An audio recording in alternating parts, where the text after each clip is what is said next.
Alright, people, we are back.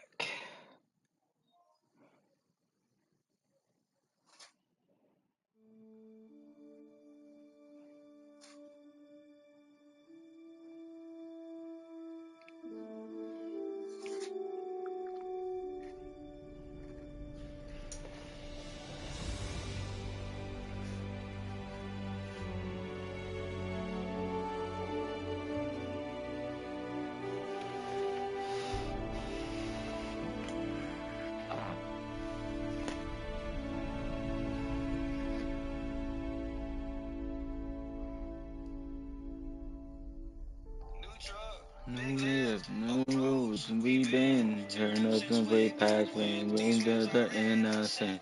Yes, new deeds, new hit, new beat, new put some miles on it. Back of the Chevy with the engine running. It's you and me in a truck bed wild like a California king. We can put it in if you know what I mean. Put some miles on it. Back of the Chevy with the engine running. Just you and me in a truck bed wild like a California king. We can break it in if you know what I mean. Put some miles on it. And if you know what I mean. No race, no ring. You know what they do, but my baby's push to stop. No need, no ring. No 100 pass, no really touch the gas. No they go down the glass. Just running that air, put miles on it. Engine running. In a truck bed wild like a California king. We could break it in if you know what I put some miles on it. And if you know what I put some miles on it.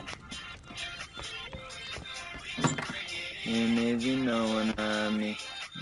After mile after mile after mile. And they done let the radio down. Know that the shoulder we already knows. And we going, we ain't going on, we'll put the miles on it. Back of the Chevy with the engine running. You and me in a truck bed wild like a California king. We could break it in if you know what I mean. Put some miles on it. On the Chevy with the engine running. Just you and me in a truck bed wild. How the fuck am I supposed to get to the bed? Well, fuck it. They won't let me sleep there. I'll sleep over here. Miles on it. And if you, I mean, put some miles on it. With Gabriel. Real fashion, country music, something with a beat. I like a comely man with the cases on his feet. I like the crackle of a bonfire. Too big on mountain sky. I can tell it like you like your women. Ooh, double wide. I put Betsy Ross on my bed frame. Put Jesus on the dash. No, you don't take my Traeger. Ring the man in black, and the little beer can, then I'm a real nice fit. I let him like my country music, ooh, big and rich. That's all I know of the song because it was a teaser.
Okay, we're not seeing anything out here in this field.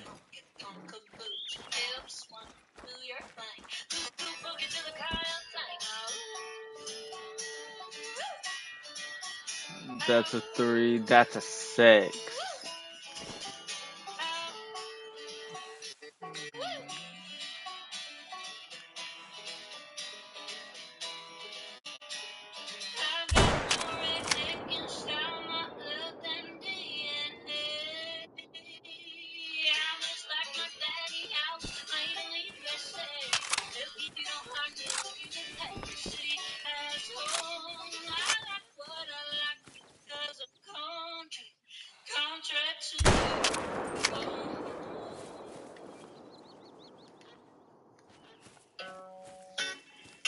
Good song.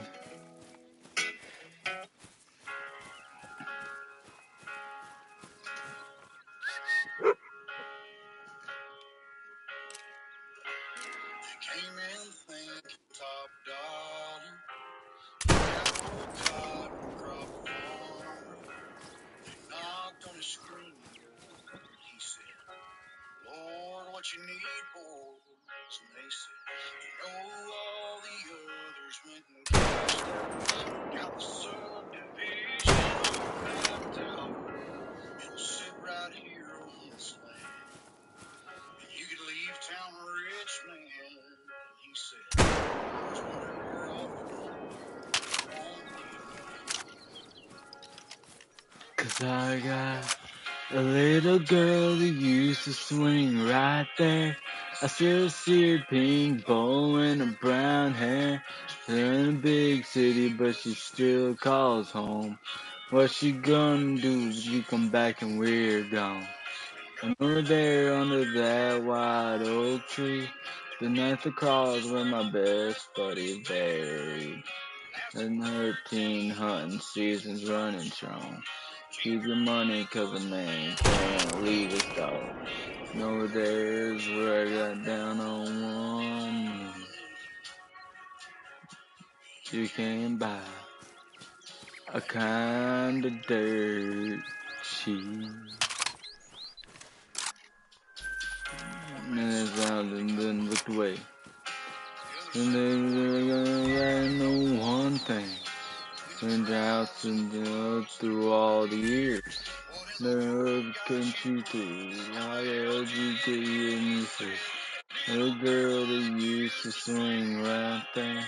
Still see a pink bow and a brown hair. No, back to one down. We'll take a gut shot, I guess. Actually, that might be liver.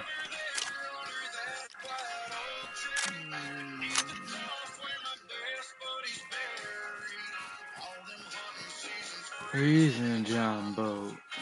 There should be a lot of raccoons dead over in here.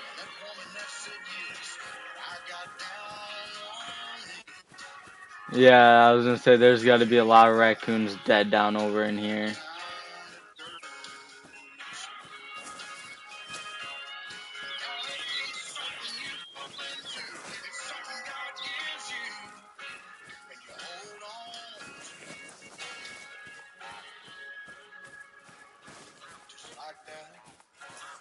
Girl, that you swing right there. I can still see the pink bow and the brown hair. You're in the big city now. Big news calls home. Next week, man, has been too long. Over there under that wild oak tree, and at the cross where my best buddy buried. Nathan puppy posted up in the shade, that never could turn away stray. Down on one knee.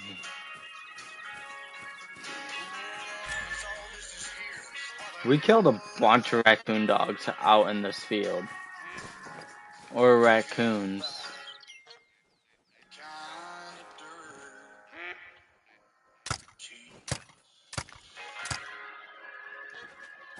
Yeah, I don't think those ones are killable.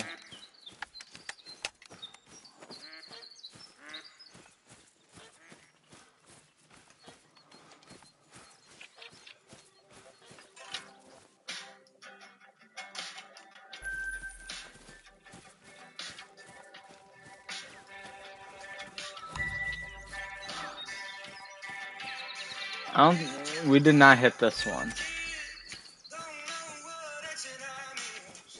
All right.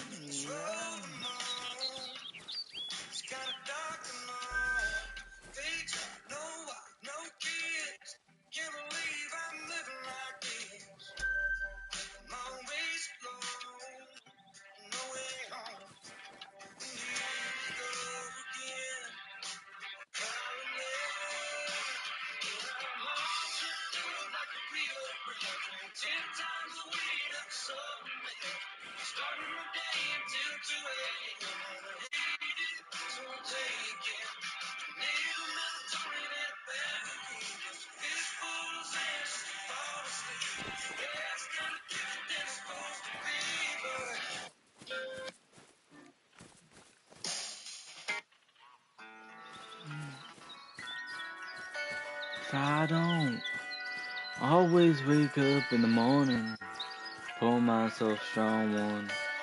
Oh, but when I get lonely, I do. Remember getting when I wake up in the morning, I pull myself strong one. Oh, but when I get lonely, I do. Memory gets burning, lean back on the bourbon. Yes, you can keep leaning on you. It's like I'm learning the hard way again. It's all my fault. Yeah, I dropped the ball. You're gone and I'm gone 3-6 to the wind. Thinking about all, it's it on you. All of this time and all of this money. All of these sorries, I don't know you, honey. All of these miles on this Chevy have been in you have been days it's been wasted on me. Wasted on you. This won't be different. My heart wouldn't listen. And on my feet. Think I'm learning the hard way again. Cause I've been wasted on you. All of this time and all of this money. All of these sorries, I don't know you, honey. All of these miles on this Chevy, I did it, you, I did it on you. No, no, got the Weedium 0. Fuckers. I don't know how they seen me. Fuckers. Yeah, shoot a animal out of the sky with a rifle. Next is gonna be a bow. No, that's gonna be hard. I honestly think I don't know if it's fox or if it's pheasant.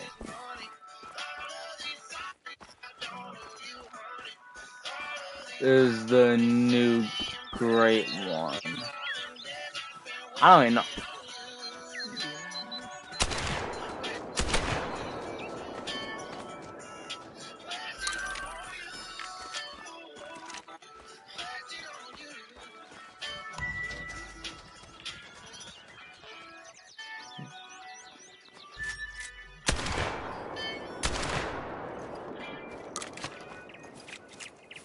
I think I hit.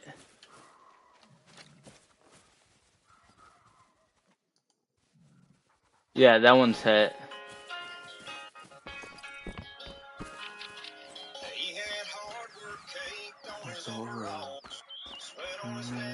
Chana's job.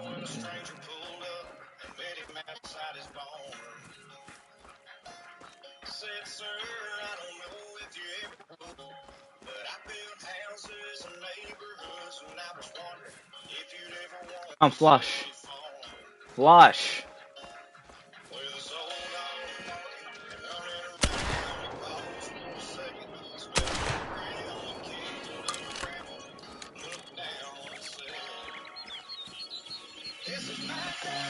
These my fields where I harvest what I plant.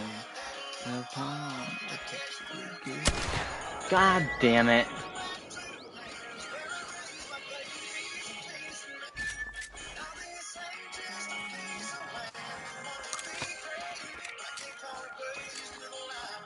Actually,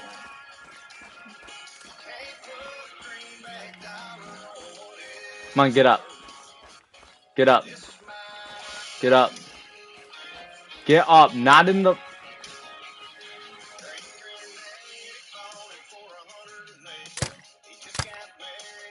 That should be. Come here.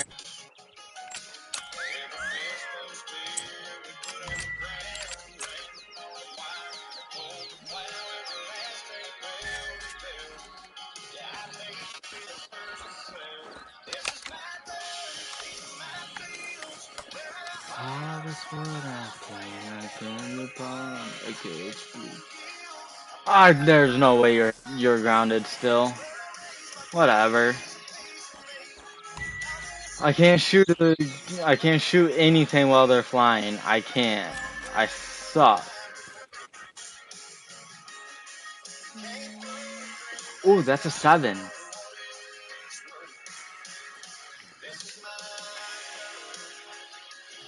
Wrong one.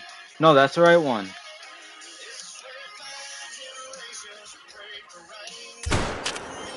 Yeah.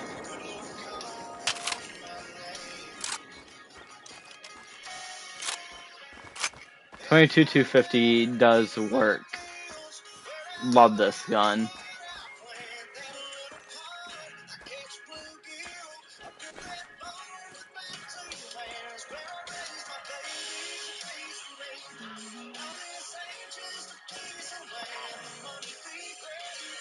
Yeah, I don't think these are shootable.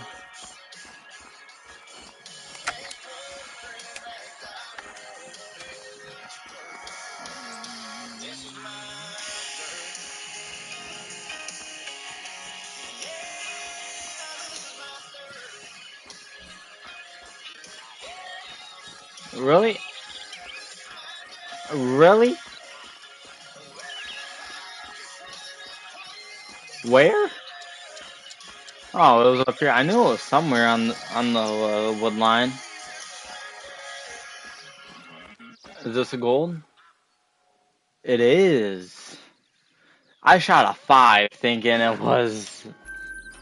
thought it was a diamond because normally 5s for small animals are diamond, I guess. Well, it is a small animal, so I should have known it was gonna be a 9.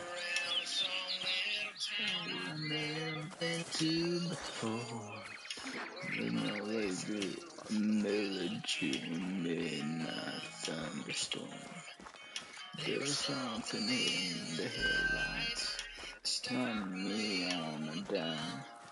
She was scared to death, so I said, "Client," and then she climbed.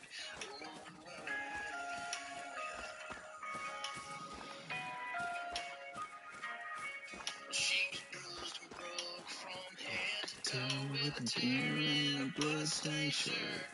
She didn't tell the whole truth, she didn't have to. I knew what had happened to her. What the fuck? Where? Okay.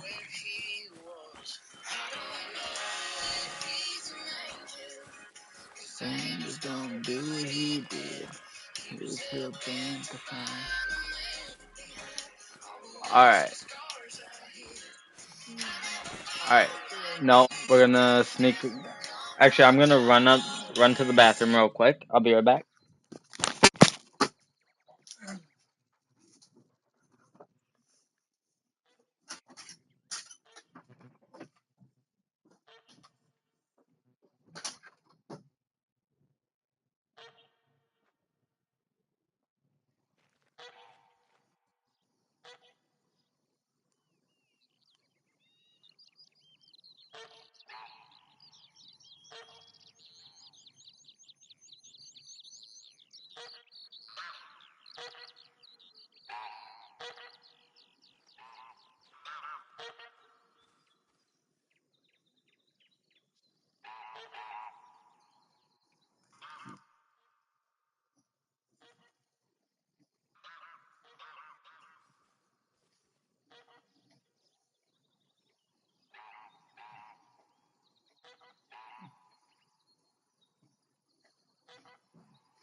Okay, so something fell.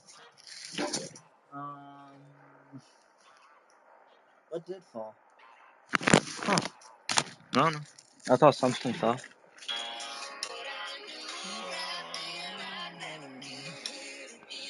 Alright, we're gonna try to get my dog. Soft point.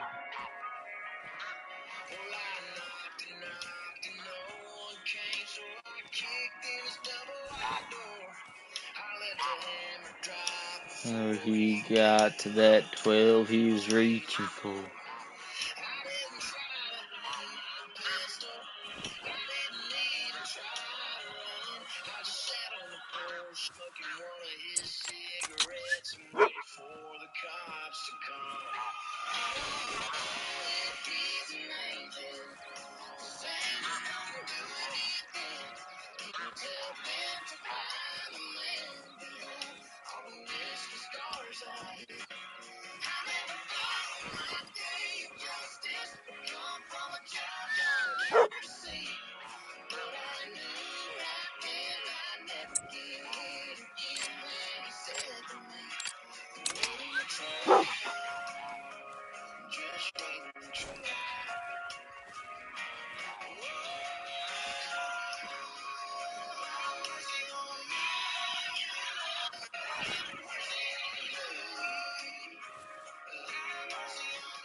We suck at hitting shit out of the fucking sky. We really do. I don't know how the fuck we miss.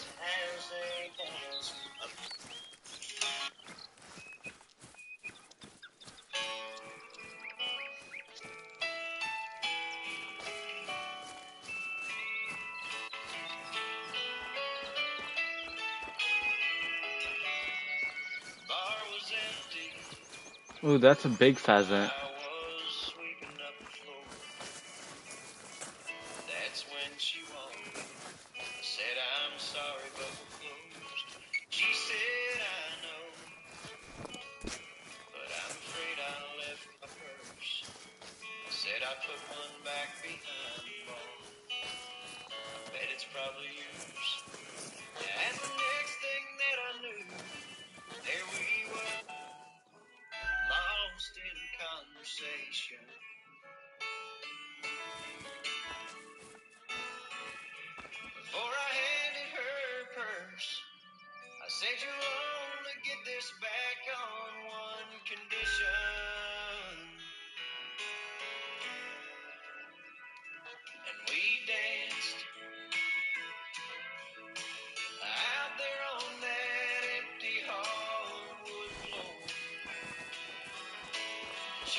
up and the lights turned way down low. Music played, we held each other close.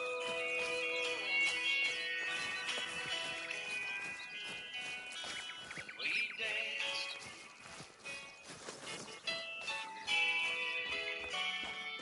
From that moment, there was never any doubt. I had found the one that I had always dreamed about. And then one evening, she stopped by after work. I pulled a diamond ring out of the pocket of my shirt. And her eyes filled up with tears. She said, "This is the last thing I expected."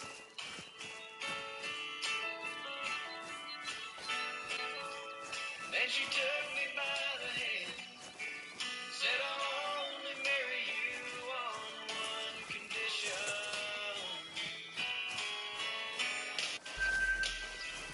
We danced out there on that empty hall. Okay, we'll remember that spot. Chairs up and the lights turned way down low. The music played, we held each other close, and we danced like no one else had ever danced before. I can't explain what happened on that floor, but the music played, we held each other close, and we danced.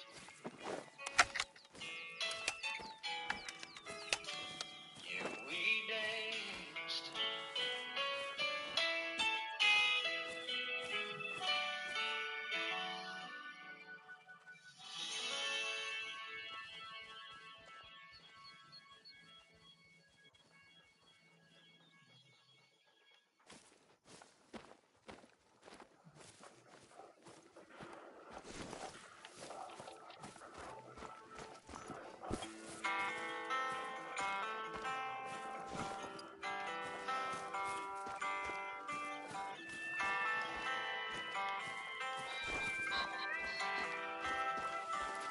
For this battlefield, we were on our way to better days, rolling like a freight train with no brakes into the future like we had it made. I can see the smoke rolling off your gun in the wind, filling me with tons. Sometimes some of them shots you just can't outrun. When you're living in a war zone.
And I knew about that since the day that you met. It's always who cuts first, never who bleeds last. Who's always running and yelling and fighting.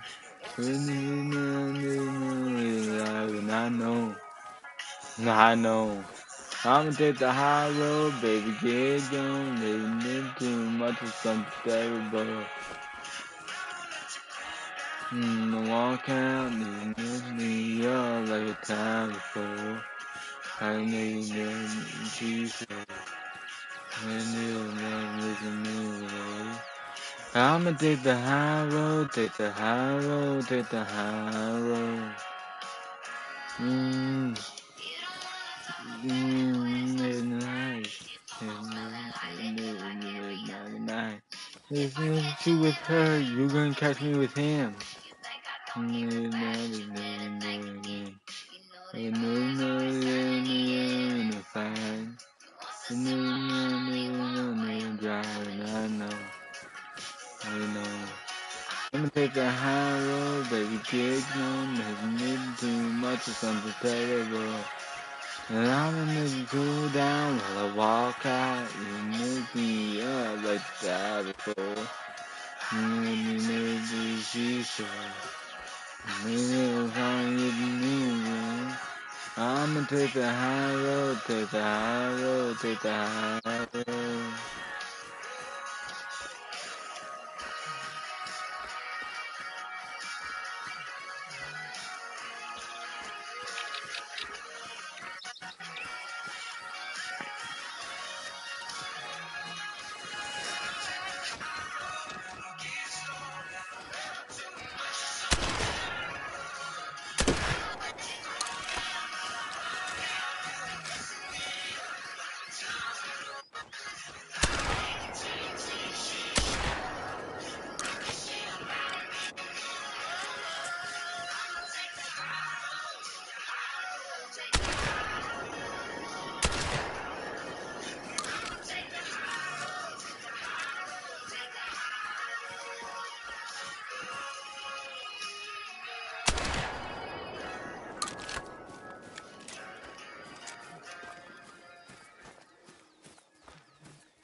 Wow.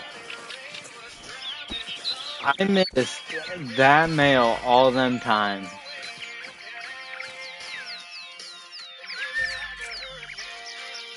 Why were you in a critical position?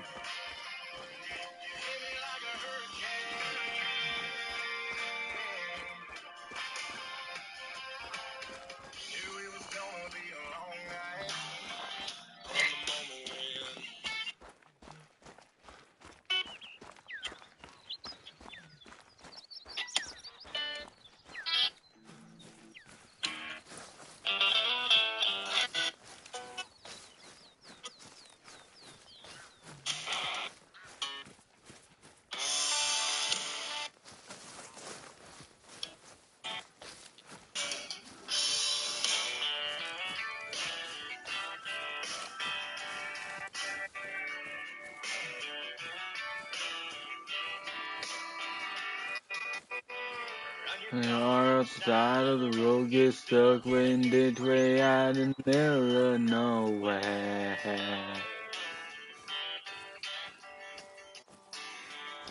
Nothing to bind is need all this.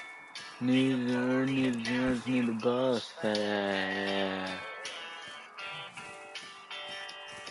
Never meets the room. Living in the light. Living in the know. The truth don't lie. Find out who your friends are. Someone's gonna drop everything. Run on and crank up their car. Hit the gas, get there fast, never stop a thing. What's in it for me? That's way too far. I don't know. In my heart. Find out who your friends are.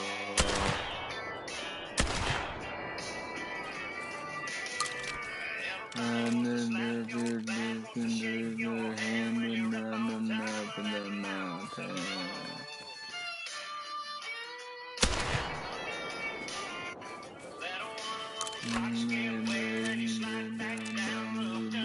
Around there.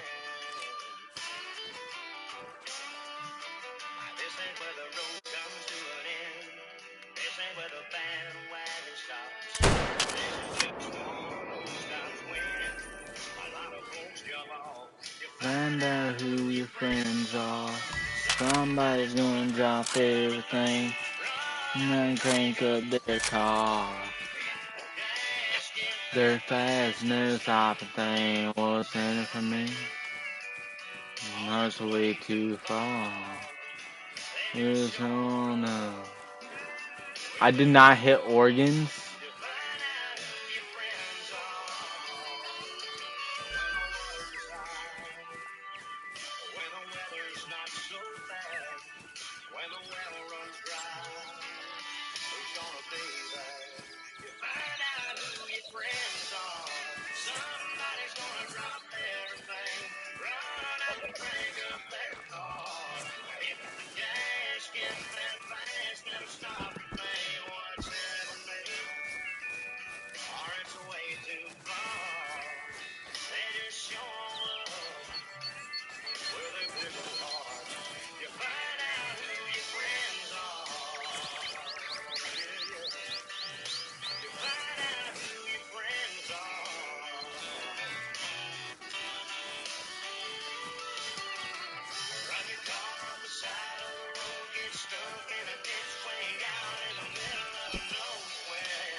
Huh?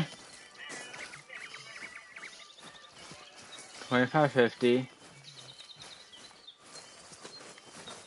So it goes back that way. That goes back that way. No, it's dead over here.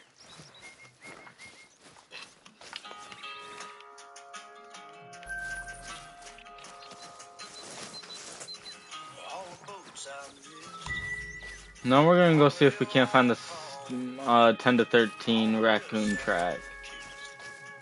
On the hill alone.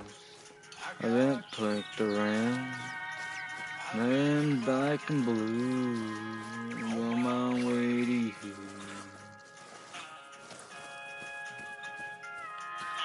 And as I sing, all the hills I sung, and as I drank, all the image done, and it's passing time, and it's passing through, my way to you.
Got lots of bars around this town. They got cold beer, yeah, and they got crown. Got neon lights in the window pane. Got lots of guys thinking they got game. Got loud guitars, a little louder too, but they ain't got a girl like you. No, they don't. They play lots of songs on the radio about them good old country girls that we all know. Long tan legs and cut off jeans. Yeah, just shaking that sugar every country boy's dream. I've heard 'em all, at least a time or two. Ain't none about a girl like you. You know that's true. You got that beautiful, boy, the kind of thing that comes so natural. No, baby, don't ever change.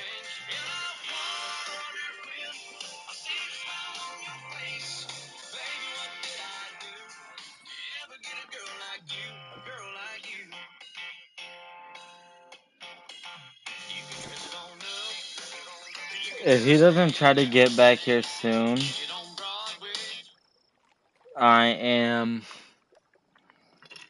gonna go track him.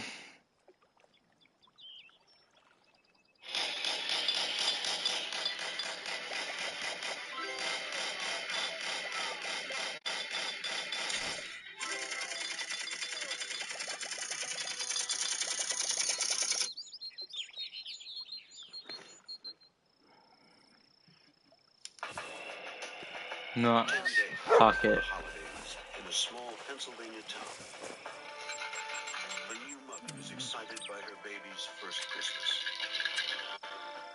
But when they disappear without a trace, the holiday turns tragic. Investigators suspect her husband is somehow responsible.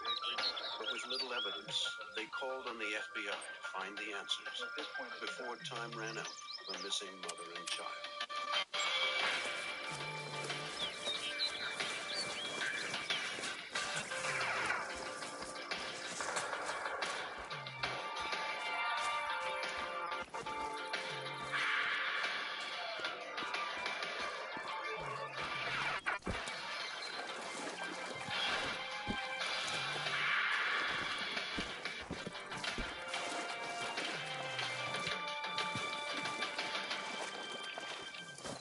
A woman and her infant son vanish.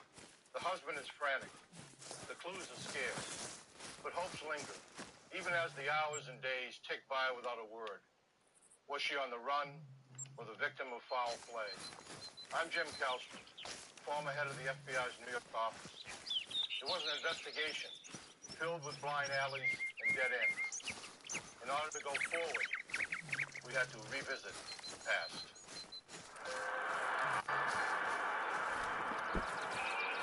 Catasauqua, Pennsylvania, 1 hour north of Philadelphia. A quiet, blue-collar town. A safe place to raise a family. By December 15th, 1994, the town was preparing for the holiday season.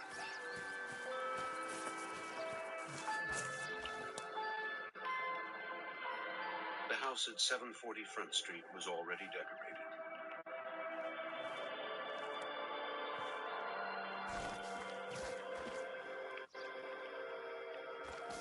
Inside, 26-year-old Joanne Catron, happily married and a new mother, was especially excited about the holidays. It would be the first Christmas for her 4-month-old son, Alex.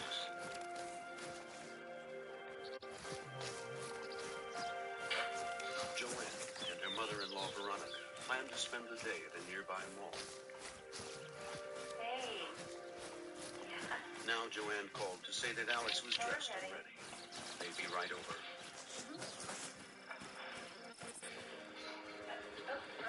Joanne wanted to find the perfect gift for her husband, Andy. They've been married less than 2 years.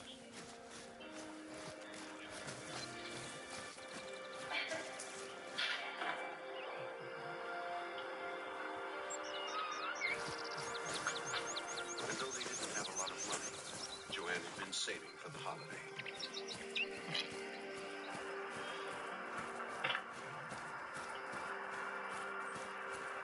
Before Joanne had met Andy, she'd had some bad relationships.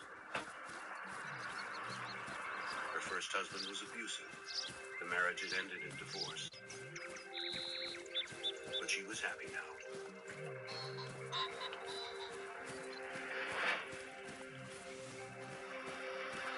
Her husband, Andy Catron, came home a little after 6 o'clock that evening. He was self-employed as a contractor and sometimes worked long hours. Before he met Joanne, Andy had been a confirmed bachelor. But it seemed that finding this kind and beautiful woman changed his life.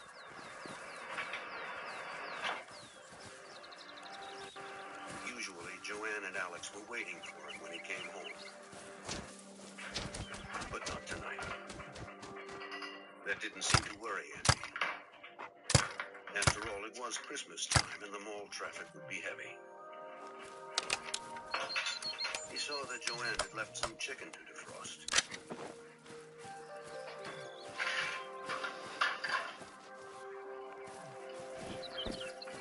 him to relax and wait for his family.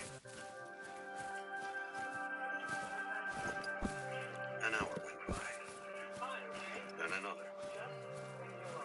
Still, Andy didn't seem concerned. He watched TV and drank another beer.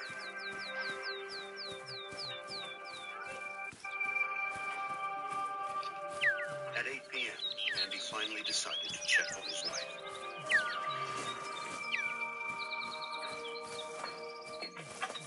His first call was to his mother, Veronica. Hey, Mom. You seen Joanne? He knew Joanne had planned to shop with her. Well, But now his mother said Joanne had never come by, no, I didn't. nor had she answered her phone calls. Well, no, she didn't. That's why I'm calling you, because I haven't seen her. I haven't heard from her yet. No. Well, what'd you guys do? Veronica was worried. She said she and her husband, Andrew Sr., would be right over. While he waited for his parents, Andy checked the house to see if anything was amiss. In the basement, he found the door leading outside, open. A door he and Joanne never used. The lock had been pried away from the door frame. Andy immediately called the police.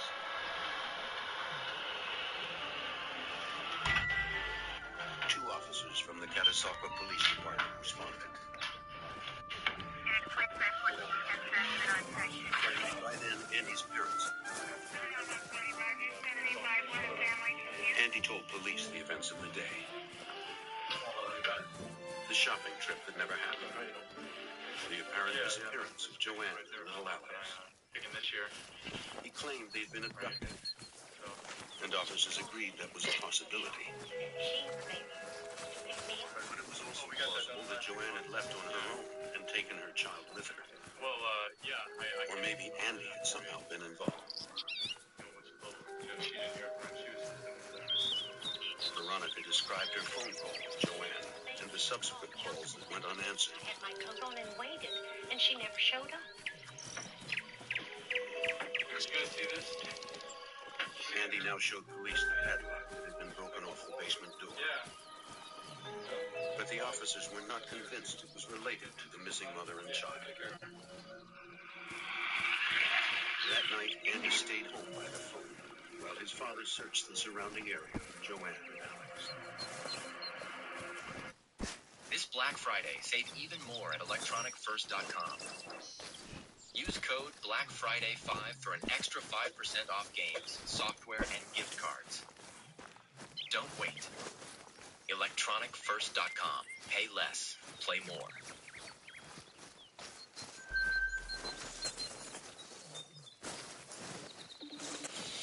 Hello. Dude, I figured out the perfect strategy for how we can win at Monopoly Go. Dude, it's 3 in the morning. I know, I've been up all night thinking. At 3 in the morning, Andrew Sr. had found something and brought his son to see it. What is this? Joanne's tan Toyota was backed into a spot in the parking lot of McCarty's Tavern, What is this? down the street from the Catronach's home. That's her keys, man. Inside were Joanne's keys and her small canister of mace. Again, Andy called Catasauqua Police. This time, police suspected foul play. But the local force lacked the resources and experience needed to lead the investigation. So they contacted Pennsylvania State Troopers for assistance. With the possibility of an abduction, Major Robert Woods looked to the most likely suspect, Joanne's husband, Andy Catronach. There was a lot of looking into the family life and looking at what Andrew did on that particular day and those sorts of things. One of the things that you're always forced to do in these types of investigations is look at family members. State police arrived at Andy's house the next morning. Andy told them that overnight he'd noticed something else. A cut phone line in the basement. One of 2 separate phone lines in the house. And, I hope this one lasts. The one cut serviced the cordless phone, while the other serviced the kitchen phone.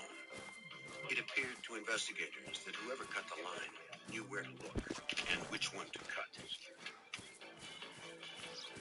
State police evidence technicians also found a partial boot print on the basement floor and tool marks on the door frame where the padlock was pried off. As crime scene technicians checked the house, they found nothing to remove suspicion from Andy. In the master bedroom, there was no indication Joanne had packed for a long trip. Andy confirmed that his wife's clothes all seemed to be in the closet, and the couple's suitcases were under the bed where he said they always kept them. Technicians found no blood or other signs of foul play. They dusted for fingerprints around the room's entry points, but found only Andy's and Joanne's.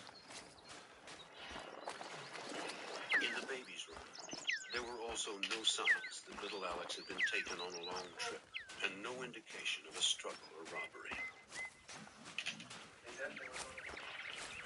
At the state police barracks garage, evidence technicians processed Joanne's car.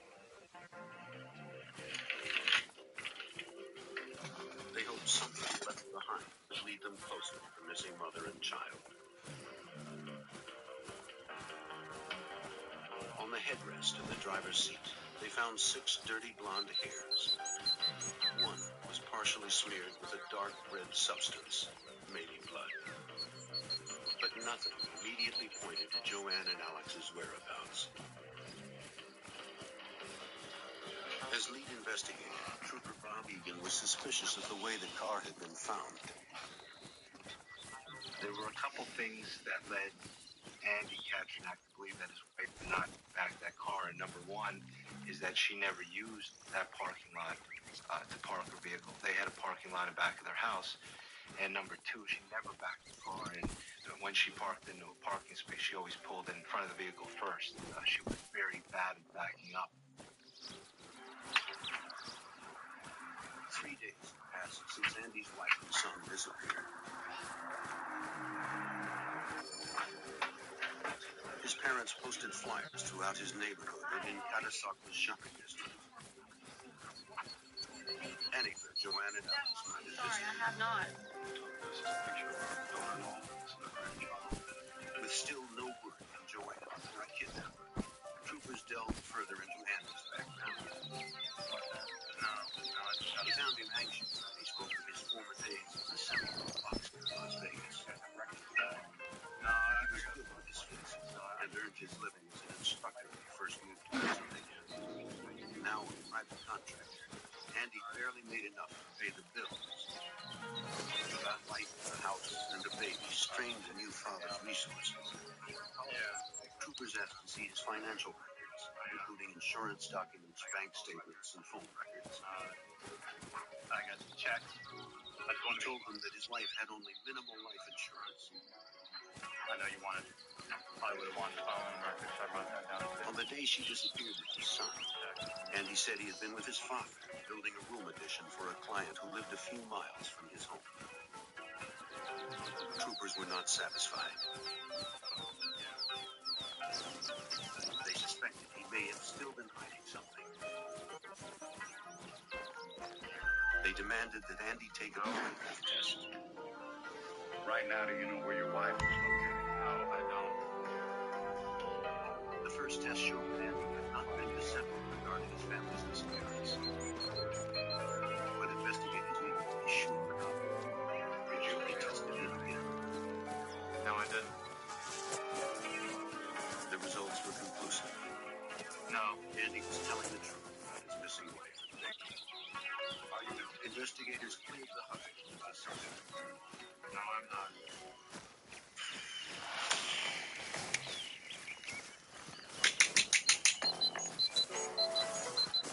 By now, Joanne and Alex had been missing for 4 days, and investigators still had no solid leads. Whether it had been a desertion or an abduction, it was possible the woman and child had crossed state lines. On December 19th, 1994, state police called on the FBI for help. Special Agent Dave Rowe from the FBI's Allentown office joined the effort. We began our investigation by identifying, locating, and interviewing virtually all of the relatives, virtually all of the friends, former work colleagues, anybody and everybody who was either related to or acquainted with Andy, Joanne, and Alex. Coffee? Yes, thank you. Local, state, and federal agencies funneled their resources into the search for the missing woman and child. 6 days before Christmas, it seemed as if they had vanished without a trace. Joanne Ketchner, the 26-year-old mother, and her 4-month-old son, Alex, had mysteriously disappeared from their Catasauqua, Pennsylvania home. Her husband, Andy, had been cleared for suspicion. Now investigators traveled across Pennsylvania state lines to question Joanne's ex-husband, who lived and worked in New Jersey. Mike Jack had married Joanne in 1991. They were divorced just a few months later, amidst allegations that Jack was abusive. Maybe Joanne had decided to leave the relationship. Or perhaps her ex had come to win her back. But investigators found Jack had a solid alibi for the date of Joanne's disappearance.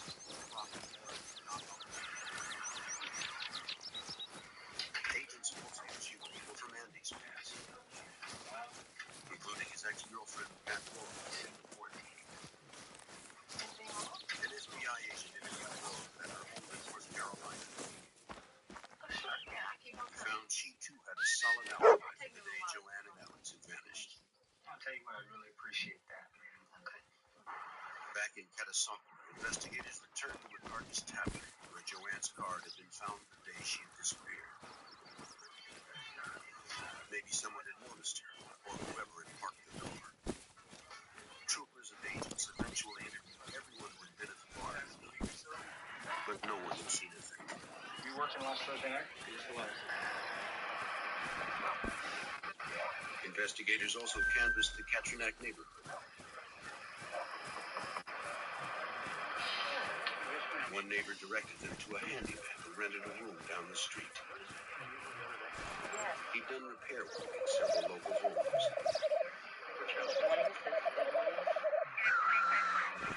Detectives soon discovered he had a criminal record for breaking and entering.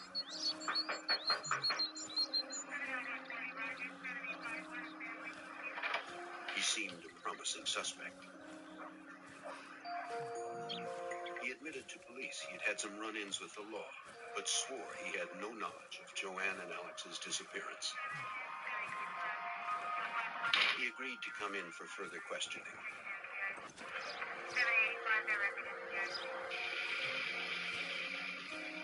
Investigators learned the handyman lived in a lean-to by a river near the Katronak's house during the summer months. The state police canine team searched the shelter for any evidence that Joanne and Alex had been there.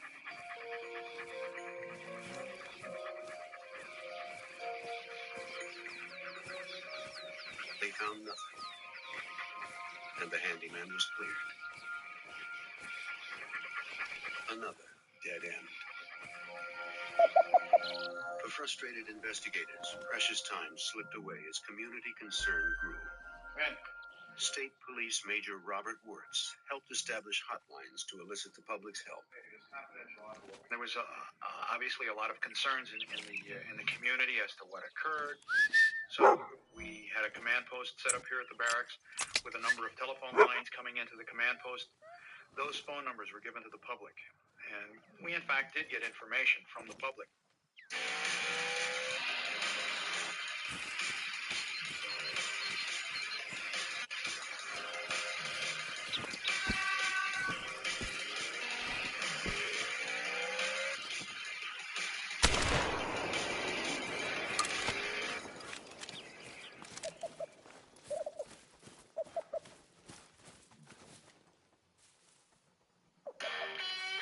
House, really huge.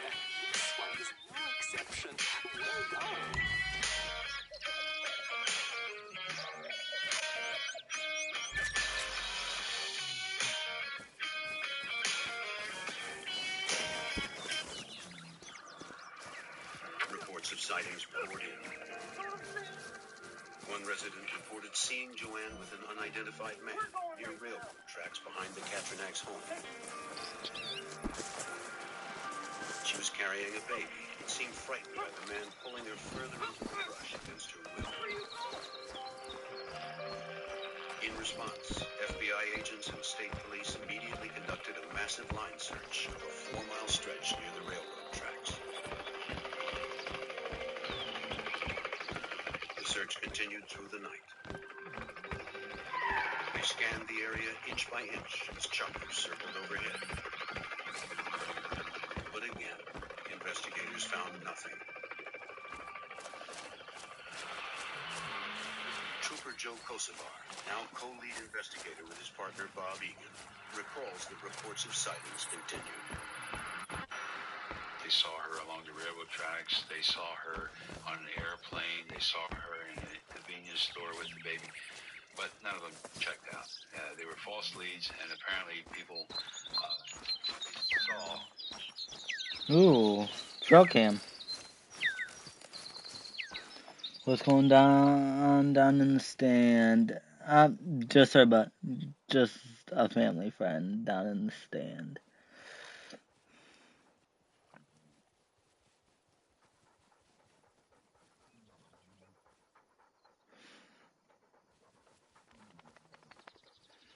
Still a little bit of snow on the ground.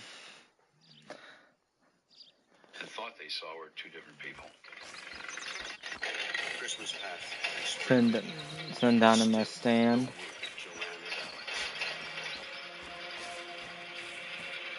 Then on April 9th, a farmer was tilling his field in Heidelberg Township, 15 miles northwest of Catasauqua.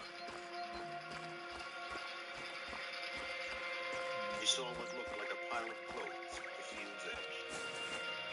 When he walked over to investigate, he encountered a horrifying sight. Human remains.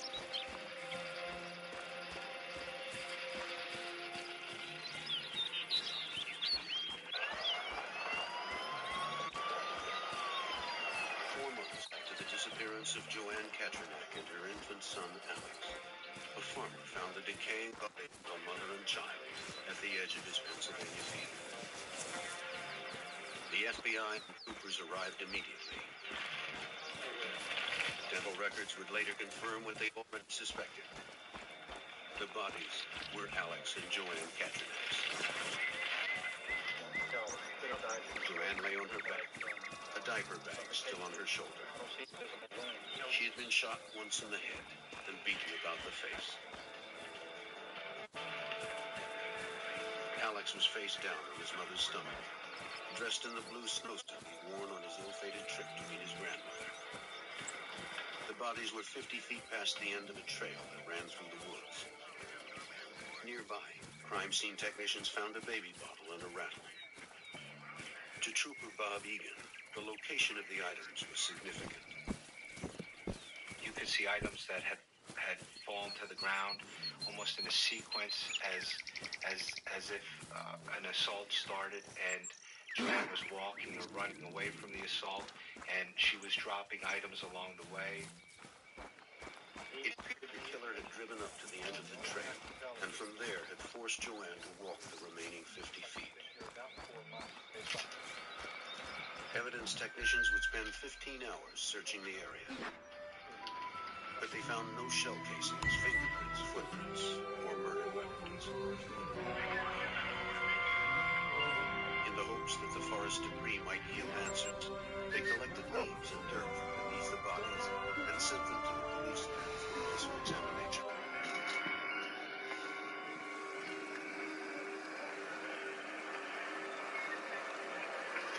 For Major Robert Woods and the others who worked the case for months, the finality of his brutal murder evoked a barrage of emotions. When the bodies were found, there was a period of time there when it was very difficult for the officers that were assigned to this investigation. Took it very personally, and it was hard because I think they were holding out hope that, she was going to be found alive. With the mysterious disappearance officially deemed a homicide, The case remained under state jurisdiction, but the FBI never stopped actively assisting. Oh, Linda, Dave Rose. The fact that somebody would abduct a new mother and a 4-month-old infant, everybody can identify with them. And once you become aware of them, you want to be part of the investigation. An autopsy revealed that Joanne had been shot once with a .22 caliber bullet and beaten 19 times with a blunt object. The fact that there had been 2 modes of attack was a telling clue for Trooper Joe Kosovar. Based on the absence of empty shell casings and the fact that the victim had received 1 shot and numerous blows to the head, led me to believe that the gun malfunctioned. The medical examiner was unable to determine exactly how baby Alex was killed, whether he'd been suffocated or left to die of exposure. Can we get the shotgun though? Yes! Alright! Whoa, that is a lot of bullets! There's a boss coming in. We need more troops! We got 10 more! Okay, this boss is booked! What you saw right there is the real game, and not like those other fake. Police continued to analyze the physical evidence found at the crime scene. To help build the case, they brought in prosecutor Mike McIntyre of the Lehigh County District Attorney's Office. We found 2 more hairs that first matched the 6 hairs found on that headrest in color and length. But the hairs would have to be examined forensically to prove beyond a reasonable doubt that they matched. The Pennsylvania State Police forensic scientists conducted the lab analysis. The results confirmed what investigators had suspected. The hairs belonged to the same person. And the substance on one of them was determined to be human blood, containing DNA consistent with Joanne's. But to whom did the hairs belong? Tests quickly ruled out the Katrinaks and several of Joanne's friends who had access to the car. Pennsylvania State Police were baffled. How far are we on it? Again, they turned to the FBI for help.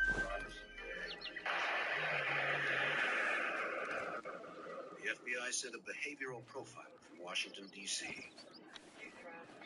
A profiler can help narrow the search for suspects by detailing the type of person responsible for a crime through that person's behavioral characteristics.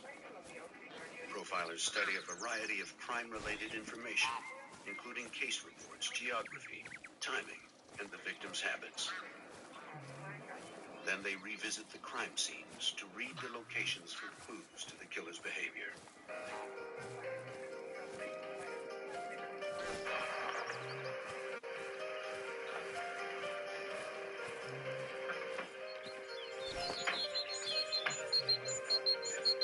Investigators first took the profiler to the place the bodies were found. He would look for anything that might reveal the killer's signature. The area was so far from the abduction site, the profiler was convinced the killer had been here before. The profiler also hypothesized the killer had been male because the attack had been so brutal. The abduction had taken place in broad daylight, which offered another hint. The killer would be someone comfortable being seen in the small town of Catasauqua, and someone who perhaps knew the family's habits and the layout of the house. By fleshing out the portrait of the killer, the profiler gave investigators new direction in a frustrating case. The troopers needed a name that fit the profile. To find that name, troopers drove Andy around Heidelberg Township, close to where the bodies were found. They hoped to prompt his memory of someone who knew this rural area. They asked if Joanne had ever visited here. Was there a friend or a family member who lived nearby? And he could think of no one.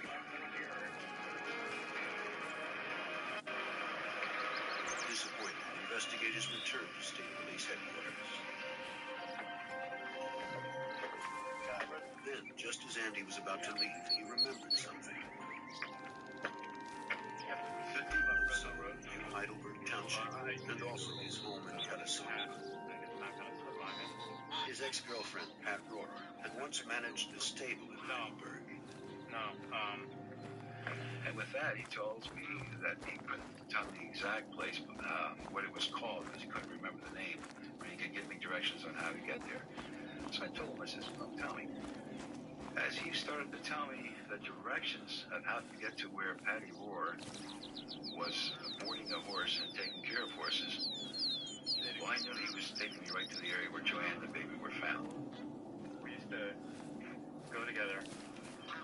Pat Rohrer and Andy had lived together briefly in Pennsylvania. He told investigators he'd once visited her at the stable. But they'd broken up in 1989. She had moved back to North Carolina. All right. Then in the spring of 1991, before Andy met Joanne, Rohrer had visited him unexpectedly after a fight with her most recent boyfriend. Andy was sympathetic. He let Rohrer stay for a few days, though their relationship remained purely a friendship. Then she returned to North Carolina. Fresno Road. Not long after that, Andy met Joanne. We lived together for a while. As he now told state troopers, it was love at first sight. They were married soon after, in the spring of 1993. They agreed they wanted children, and less than a year later, Joanne was pregnant. Hey, sweetie. Alex was born in August of 1994. Yeah. You know, and I think it's all... Now Andy told investigators about something that had happened 3 days before his wife and son disappeared. I will. On December 12th, Joanne answered a phone call. It was Pat Rohrer. What do you think she was? Joanne told Rohrer that Andy was married now, and that they had a baby. She told Rohrer not to call again. Please, don't Then call us. Joanne hung up on her.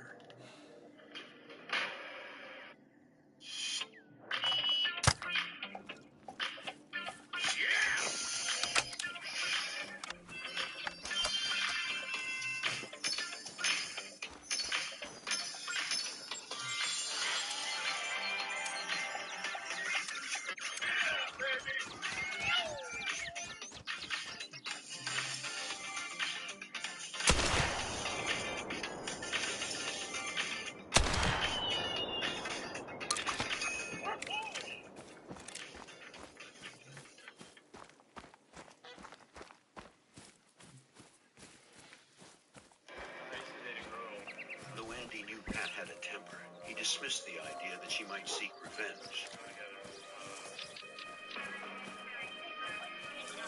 Then the investigation took an unexpected turn. The second mother and child were found brutally murdered.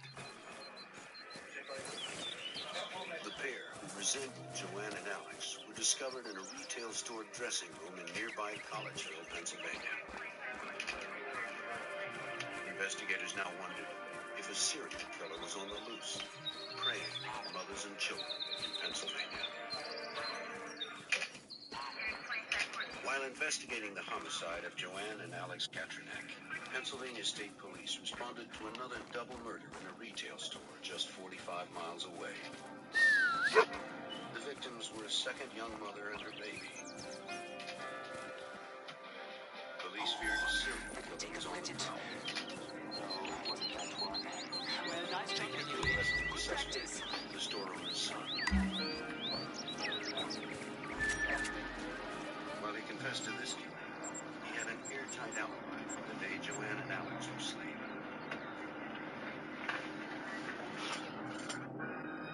Now police turned their attention to Andy Katrinak's ex-girlfriend, Pat Rohrer. And we got a couple of things about that. Rohrer was a long shot, a brunette instead of a blonde, and a woman, though the profile believed the murderer was male. But she was was familiar with both the abduction and murder sites. Then Trooper Joe Kosovar recalled that he worked on a case that was strangely similar. He phoned Special Agent Dave Rowe. Trooper Joe Kosovar recollected that he had investigated a homicide some years earlier where the cause of death was blunt force blows to the head.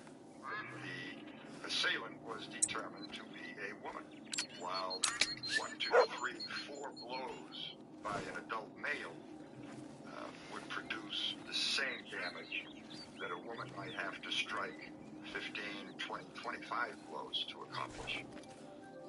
Joanne Katranak had sustained 19 blows. But could a woman have killed her and Maritza as well? In May of 1995, 6 months after the murders, troopers Bob Egan and Joe Kosovar traveled to North Carolina. The FBI had helped coordinate a meeting with the Lexington County Sheriff's Office. Together, authorities from the 2 states would interview Pat Rohrer at her attorney's office. Rohrer's mother was also there. You exercise forces. Rohrer expanded on her original alibis. On December 15th, the day of the crime, she said she'd visited a local tanning salon. That evening, she'd taken her regular Thursday night dance lesson at the Cowboys Nightlife bar. Rohrer admitted she'd worked at the stable in Middleburg Township, but said she hadn't been back to Pennsylvania since she visited Andy after the fight with her boyfriend. She also swore she'd never owned a gun. Lieutenant Tony Roberson of the Lexington County Sheriff's Department helped agents and troopers investigate her statements. The first thing that they wanted to do was discredit her alibis to find out whether they could be corroborated or whether they could be found to be invalid. Excuse me, ma'am? Investigators visited the tanning salon Rohrer claimed to have used on the day of the murders. Prosecutor Mike McIntyre remembers this alibi quickly proved false. The owner of the tanning salon, Mrs. Simerson, said, hey, you know what? Something's wrong here because we were closed on that particular day that Pat Rohrer says she was in getting a tan because that's my husband's birthday. And we were over at the shopping mart in some city about 50 miles away. And I remember that. And I have a receipt for you from the shopping mall to show that we were there. Sir. At the Cowboys Nightlife bar, the dance instructor knew Rohrer as a regular. We're investigating a murder up in Pennsylvania, and we understand that the club's sign-in sheet showed she'd been there the Thursday before December 15th and the Thursday after, but not on the 15th. Investigators secured Laura's phone records.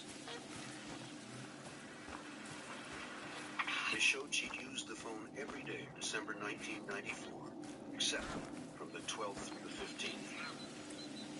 Despite her alibis, Laura could not prove she'd been in North Carolina on the day of the killings. More incriminating still, her police record revealed a history of violence. She has violent tendencies, has had in the past. She was charged in a neighboring county, Forsyth County, getting into a fight over a man at a bar. And she was arrested that night. But investigators were still missing one key piece of evidence, the murder weapon. Laura continued to deny she'd ever owned a gun. But investigators kept digging. At a North Carolina stable, they found one of her ex-boyfriends, Walter Blaylock. He distinctly remembered that Laura had bought a handgun for $50 at a yard sale. one time. It was a .22 caliber Jennings, which they had used for target shooting in Laura's backyard. Put your hands on me, girl. The last time he had seen it was during the Pennsylvania.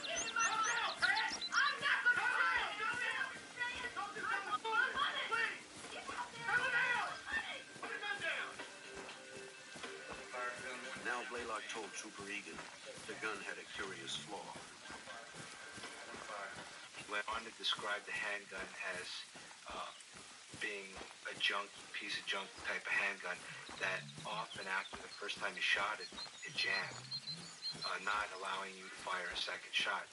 Now this fed into the theory why somebody would be shot once and then beaten.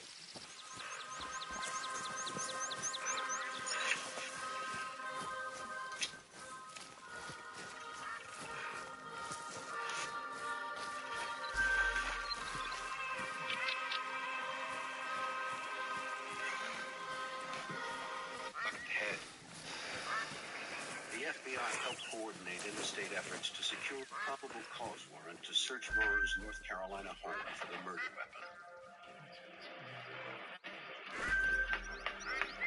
They arrived with the warrant on July 24, 1995.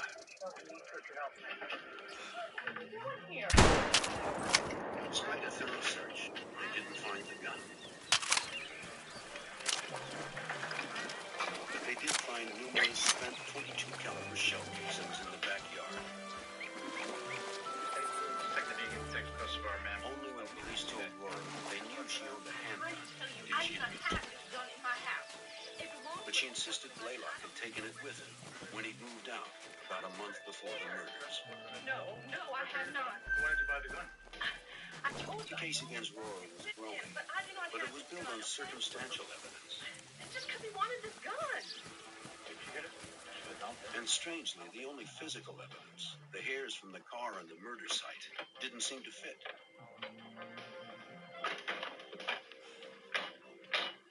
The hairs were dirty blonde. Rohrer's hair was brown.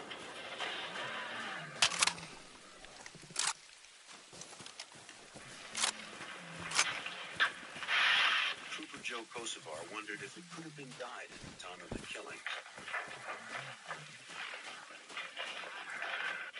He learned that shortly before the murders, Rohrer had ridden in a rodeo competition and won. Kosovar contacted the event organizers, hoping they'd taken a photo of him. His inquiry paid off. They sent him a photo. As he'd guessed, Rohrer's hair was dirty blonde. The photograph was given to our crime lab personnel, and they compared the color of the photograph of the hair with the color of the hairs that were found in the vehicle, and decided that they should further investigate those hairs. Detectives obtained a warrant to collect blood and hair samples from Pat Rohrer. If evidence analysts could match her hair to those from Joanne's car on the murder site, the troopers could make their arrest. But they would need to rely on a test so new that it would take more than a year for the test to be approved. Until then, the prime suspect of the double murder would remain free.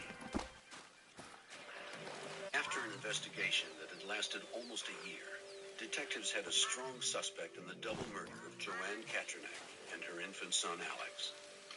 With a search warrant, they obtained blood and hair samples from Pat Rohrer, the former girlfriend of Joanne's husband, Andy. Rohrer was now pregnant with the child of her current boyfriend. Forensic scientists would attempt to match her hair samples with hair found at the crime scene. Found mostly in western, central, and northern Europe. Pennsylvania State Police Lab determined Rohrer's hairs were microscopically consistent with the recovered hairs. Mollusks, insects, crustaceans, But investigators needed more. A match at the cellular level. They extracted Rohrer's DNA sequence from her blood samples and attempted to compare it with the DNA and hairs from the crime scenes. But there was a problem making a match. Joseph DeZino, unit chief of the DNA Analysis Unit 2 at the FBI lab, explains. When hairs are found at a crime scene, they're normally naturally shed hairs that don't have much tissue upon the root. And if they don't have much tissue upon the root, there's very, very little DNA contained in those hairs. And therefore, our experience has shown us that nuclear DNA analysis will fail. In this case, only one of the hairs found at the crime scene contained enough skin tissue necessary for nuclear DNA analysis. But there was a great risk. To conduct the test, examiners would have to destroy that sample. If the test was inconclusive, there was no way to repeat the process. They needed a way to test the other hairs. A possible solution lay in a new process being pioneered by the FBI lab in Washington, D.C. Mitochondrial DNA testing. This was brand new. To my knowledge, this was the first forensics laboratory in the United States to bring this new analysis online. Because the test was so new, it would take more than a year to be certain the results could be scientifically reliable. Mitochondrial DNA testing uses the DNA contained in the cell's mitochondria, or organelles. Since there is more mitochondria...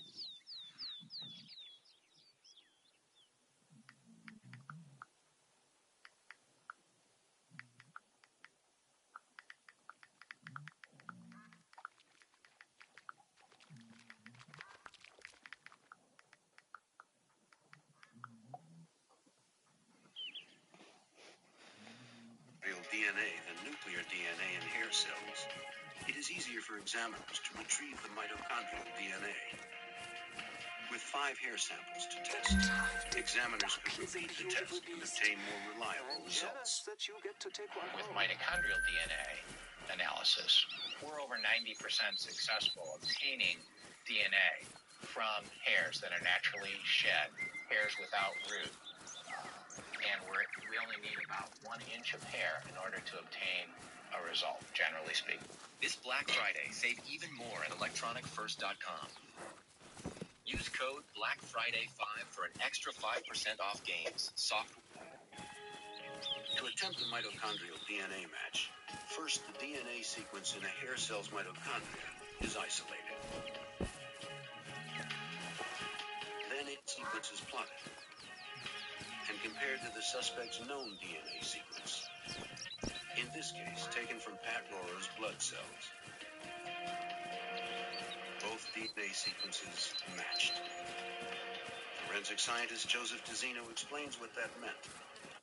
If a hair from a crime scene is found to have the same mitochondrial DNA type as a blood sample from a suspect, our reports state that that suspect cannot be excluded as a source of that hair from the crime scene.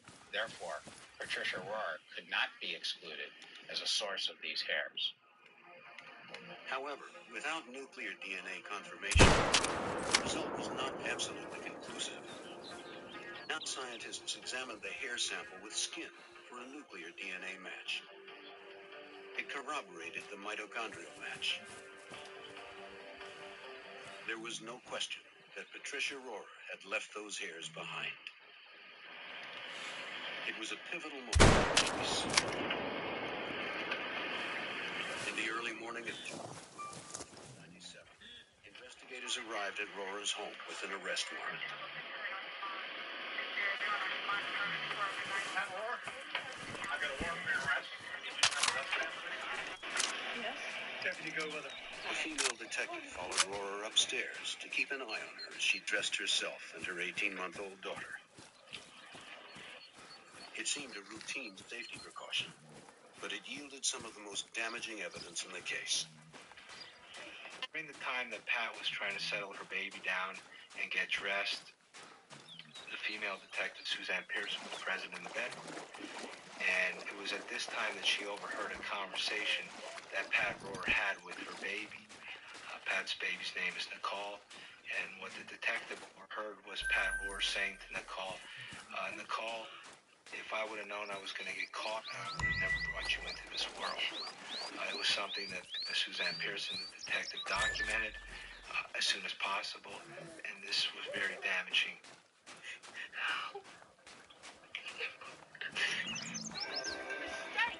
More than 3 years after the murder of Joanne Katrinek and her baby, Pat Rohrer was finally under arrest.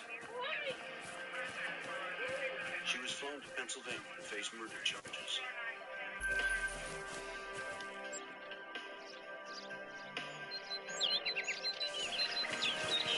Preparing for trial, prosecutors pieced together the terrifying events of Joanne and Alex Katrinek's last day.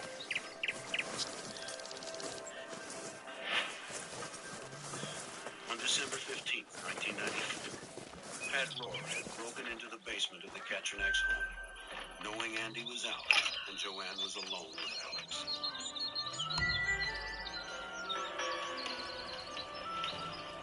Joanne had no idea Laura was downstairs as she called her mother-in-law and packed up baby Alex for a shopping trip. Right. From the basement, Laura heard every word Joanne said. All right, I'll see you in a bit. Bye.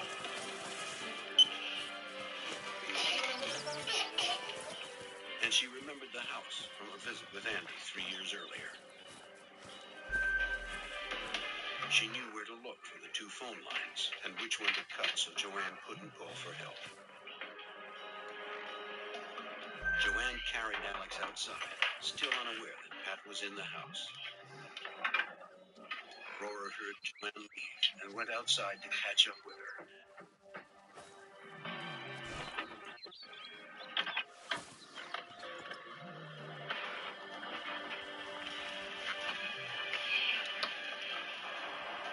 Joanne didn't see Laura sneak up behind her, carrying a .22 caliber Jennings. Wait, get in the car. Oh my God!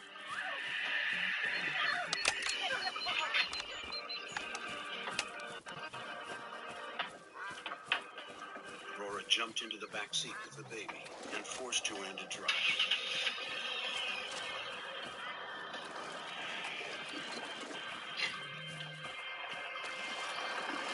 Joanne must have been terrified as she drove with Laura's gun at her head, afraid for herself, and more so for her helpless 4-month-old baby.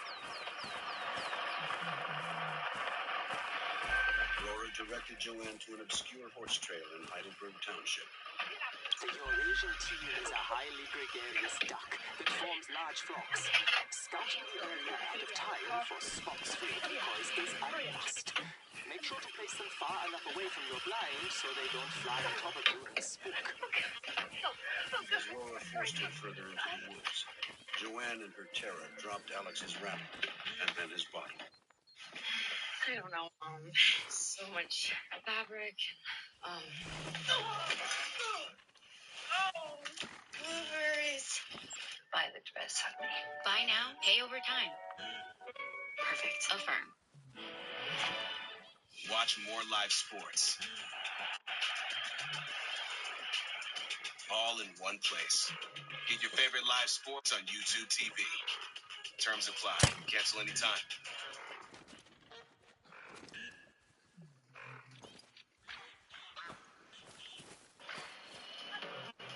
Laura fired once, but then her gun jammed, and she began bludgeoning Joanne.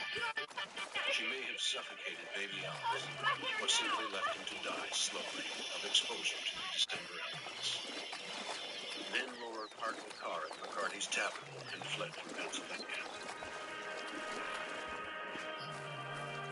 Prosecutors built an airtight case using evidence investigators had meticulously collected.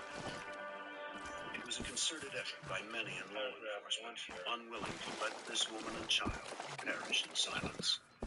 As investigators, we have a responsibility, and that responsibility is to be the voice of the victim, is to gather the information and speak for the victims that can no longer speak. Close 6.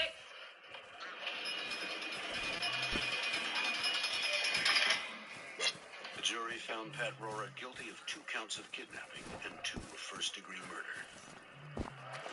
She was sentenced to life in prison with no chance of parole.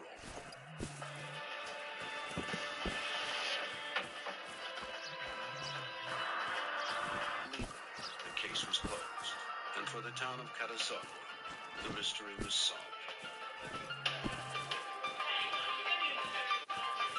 If not for the advanced forensic technology of the FBI, this brutal double murderer might still be free.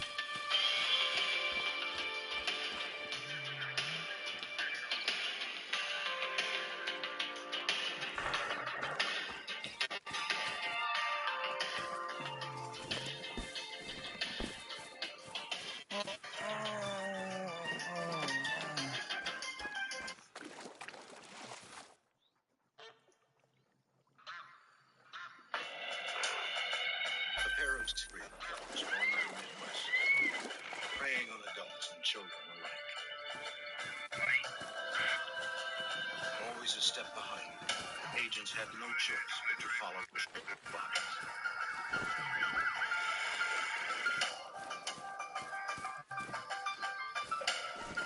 As the crime spree raged out of control, pressure mounted to stop these killers.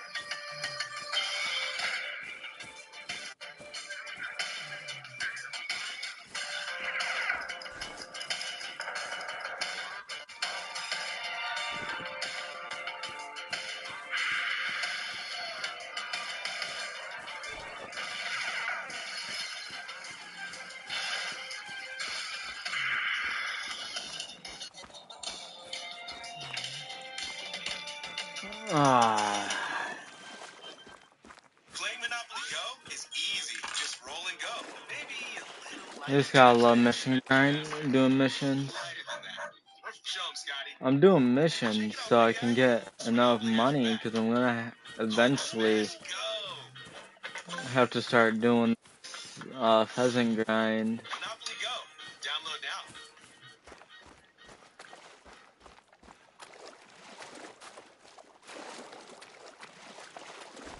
What are you doing? I don't know if I want to do it with a 10 gauge, a 12 gauge, or a 20. It's going viral because the developers made a real game based off the fake game in the ads. Watch. Okay, here we go. Last war. All right, I'm multiplying, which is great because Fuck. I need to kill all these. The golden eye were flying. Do it. Shooting the tires out. Killing more. Scoring points. Yeah. Oh. Now there's a lot more of me, which is better to shoot all these tires. They swept through 6 states like a plague. Thrill killers, acting without rhyme or reason. They targeted adults and young girls. Kidnapping, murdering, then moving on to kill again. And in their rampage, they left plenty of clues. But moving targets are the hardest to hit. I'm Jim Kallstrom, former head of the FBI's New York office. The hunt was on for these killers with a knack for eluding authorities. We hoped a nationwide dragnet would bring them to justice. In Kenosha, Wisconsin, a community close to the Illinois border, single mother Juanita Wheat arrived home with her 9-year-old daughter Vernita and their new friend Robert Knight. It was getting late on the evening of May 29th, 1984, when they returned from a day of fun at a local carnival. Robert told Juanita that he had a belated Mother's Day present for her at his place just a few blocks away. He asked if Vernita could help him carry it back.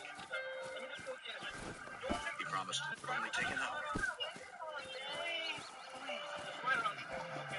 Reluctant at first, Vernita gave in to her daughter's excited pleas. All right. Say goodbye. Right back. I will.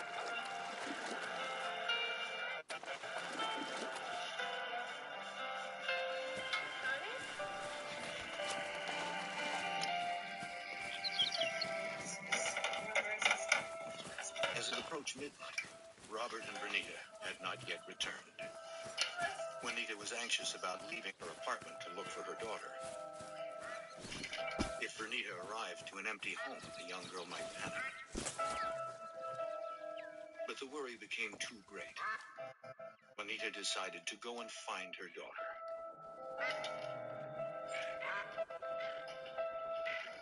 She went to the address Robert had given her. When she arrived, her panic melted into horror. The building that Robert Knight claimed was his home was abandoned.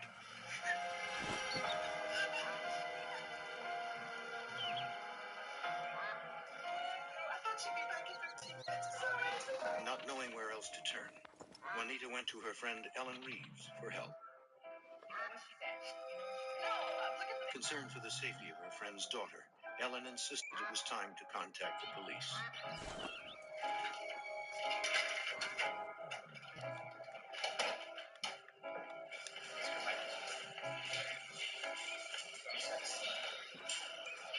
Juanita told the officer that her happy, outgoing daughter would not have run away. The officer's focus turned to Robert Knight. Juanita said she had met Robert a month earlier. He He introduced himself while riding through the neighborhood on his bike. They had become friendly, and Robert had become fond of young Vernita.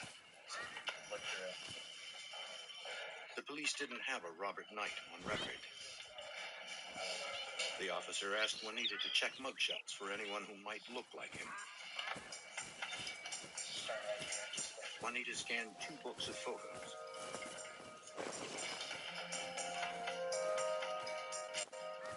Finally, she pointed to a picture of a man she was sure was Robert Knight. Officers determined that the person Juanita had identified as Robert Knight was really named Alton Coleman. Investigators called the FBI. Special Agent Verdina Casanelli, the FBI's Kenosha, Wisconsin office, was assigned the investigation. But the FBI always gets involved when children of tender years disappear under unusual circumstances, and this was clearly one of those.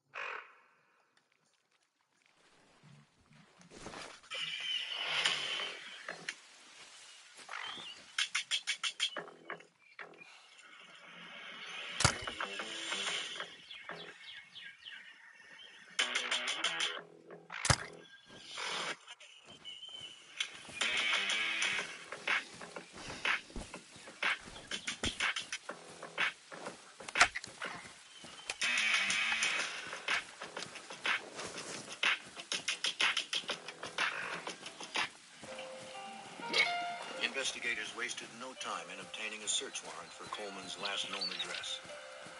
His grandmother's house in Waukegan, Illinois, just a few miles across the state line from where the Wheats lived.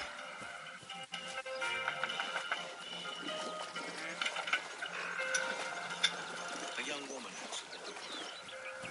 When questioned by the detective, she identified herself as Deborah Brown, Coleman's girlfriend.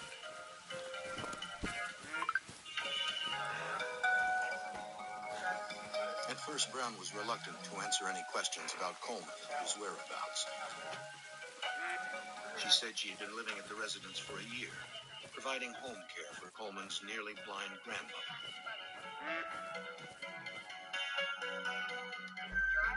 The investigators persisted. They finally convinced Deborah to cooperate.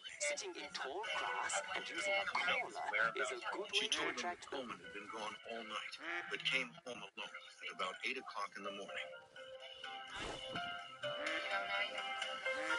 He'd come by to change into a suit for a court appearance later that morning. Coleman had been charged with raping a 14-year-old girl at knife point. Brown also admitted that Coleman had told her he had done something really bad the night before, but he did not explain what. Investigators waited at the house for Coleman's return while other officers canvassed the area. With nowhere to be found. The FBI joined forces with local investigators. Detectives from Kenosha and nearby Waukegan, Illinois, gained Coleman's reputation. He was a violent criminal, disturbing past. As I learned about Coleman, I realized he was extremely dangerous because the Waukegan Police Department had an extensive arrest record on him. He had been arrested almost 10 years previously for the rape of a 40-year-old woman, and he had a number of other arrests, mostly for assault, for molestation, rape of a child. And as you looked at these cases and you listened to the detectives who were familiar with him, you saw a picture of an increasingly violent person. The task force enlisted every available officer and agent to help in the search for Coleman and Vernita. Our strategy that night was to find Alton Coleman. We sat down then at the police department and assembled everything we knew. We came up with information that he a lot of times rode the train, he took taxis because he didn't have a car. What happened then is we split up into teams and went out and started interviewing people. On the streets, investigators talked with drivers at various taxi stands. Everyone was familiar with Alton Coleman. The cabbies agreed that if they saw him, they would notify the police. The task force offered a $5,000 reward for information leading to Coleman's arrest. The promise of the reward caught people's attention, but didn't draw out any useful leads as quickly as the investigators hoped. Investigators feared that time may be running out for Vernita Wheat.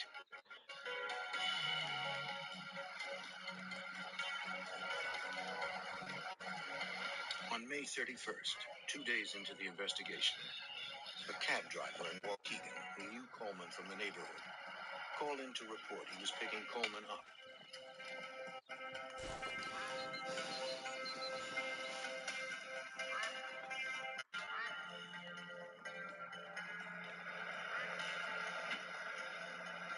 A squad car conducting surveillance in the area responded.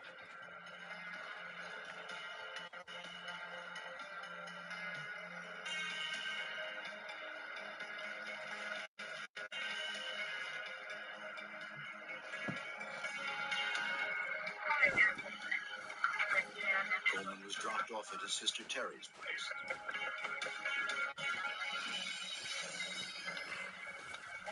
He saw the approaching officer and took off. He disappeared into the neighborhood he knew so well.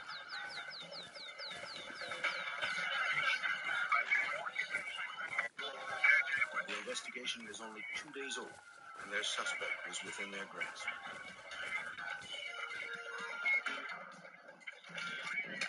Investigators speculated Coleman was probably hiding out in the abandoned warehouses that ran along Lake Michigan.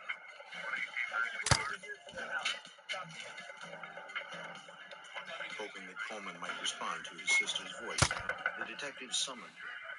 Waukegan Police, man, please open up. I'm Detective Hansen from Lieutenant. Though she was Coleman's own flesh and blood, she was also a mother of a young girl. The agents convinced her to help.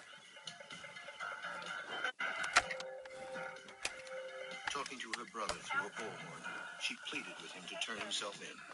Alton, you need to come on out and give yourself up. Meanwhile, officers and agents fanned out and searched the area. But even in such a confined space, finding Coleman would not be easy. Lieutenant Mark Hansen of the Waukegan Police Department was the lead investigator for the task force. This area has a lot of abandoned buildings, a lot of abandoned apartment complexes. It's heavily brushed. It was at nighttime, easy to escape in there and not be seen again. This was 1984. We didn't have helicopters with searchlights. We didn't have infrared. We didn't have the resources to fully encircle an area of that size. The search continued through the night. But after 8 hours, it seemed their suspect and their best chance of finding 9-year-old Vernita had slipped through their fingers. Desperate to generate leads, investigators saturated the local media with details surrounding the abduction. TV and newspapers ran photographs of Vernita Wheat, asking anyone with any information to contact the task force. 1, 2, 8, 10, 5. Good now. Come up. Good now. Come up. Good now. Come up. Good now.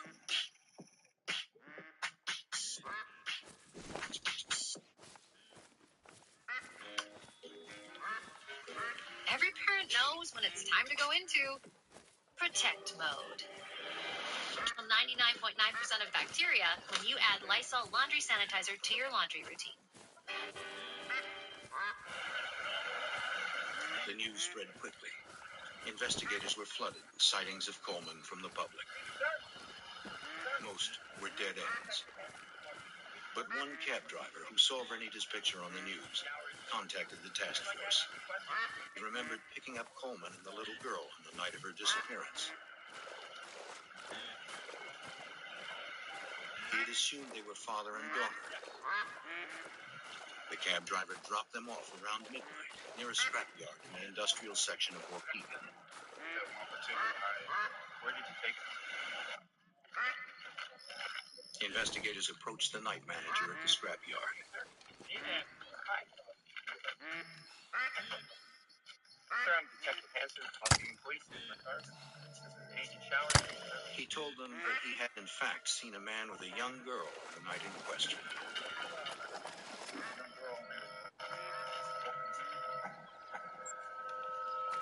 He recalled that close to midnight, the two had walked hand in hand through the side gate.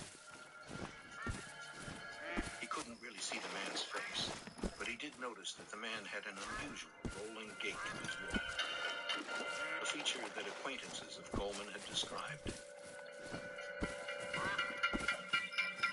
The night manager identified the little girl as Vernita Weed. The sighting was enough to allow the FBI to issue a federal warrant for Alton Coleman. He had taken Vernita across state lines. It was also the last time anyone saw Vernita Weed alive. The task force responded with another massive search. We had about 150 FBI agents and detectives from both Kenosha and Waukegan. We did a methodical search where Coleman was last seen with Vernita. This included using dogs, going through the junkyard, house to house and abandoned building searches, all in this downtown area. And we found nothing. Investigators knew she was alive at midnight on the evening she disappeared. They also knew that Coleman was alone the next morning at 8 a.m. with his quarterback. The question was, what happened to Vernita during that 8-hour gap?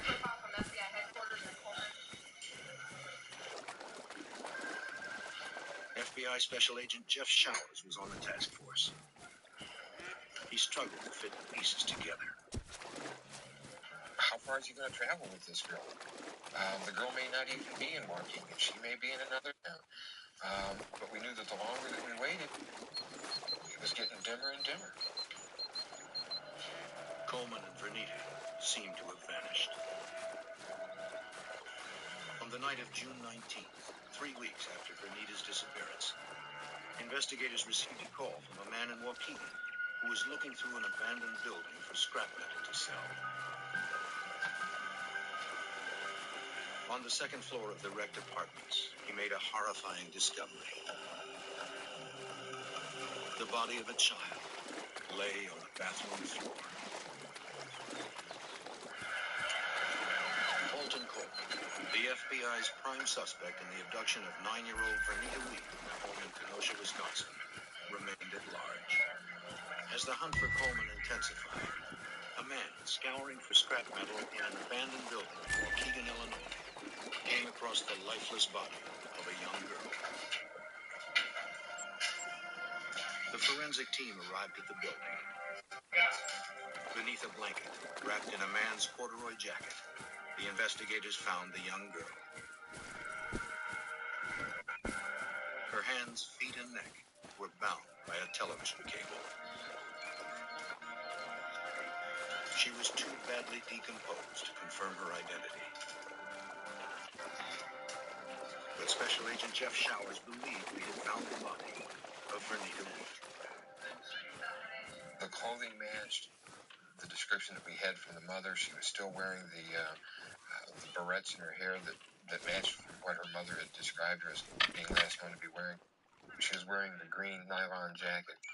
In the pocket of the jacket were carnival tickets, and we knew from an interview of her mother that the night in question, Alton Coleman had taken Vernita Weed to a carnival. While the investigators suspected the body was Vernita Weed, it was up to the forensic team to prove that the remains were hers. They also needed to find evidence that could conclusively point to the killer. Starting from the location of the body, they worked their way out in concentric circles, collecting anything that looked like it could be used as evidence. Investigators swabbed walls and door frames in an effort to find prints.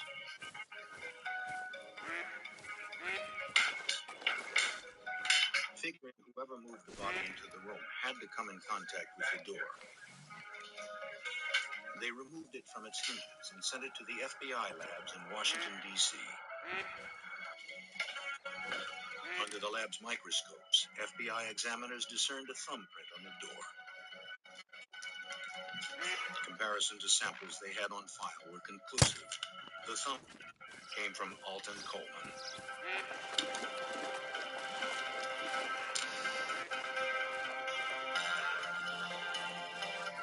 Examiners also compared prints taken from the little girl's hands to those lifted from Vernita Wheat's school books that had been retrieved from her home.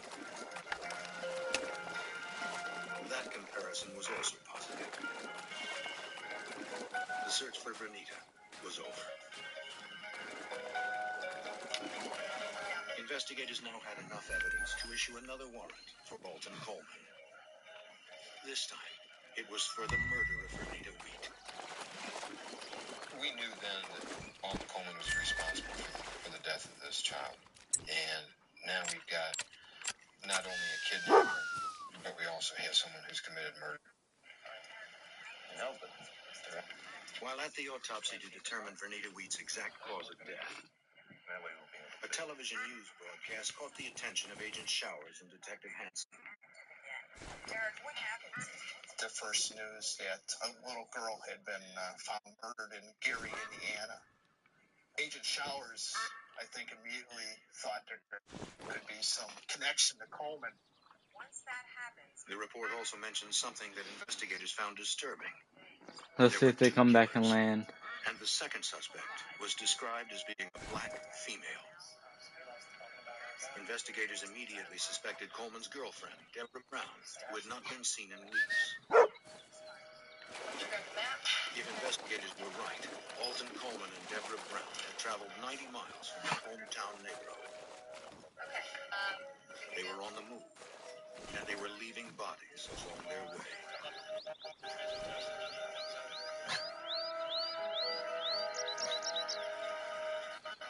At the hospital in Gary, Indiana, local police officers questioned 9-year-old Mary James about the afternoon of June 16th.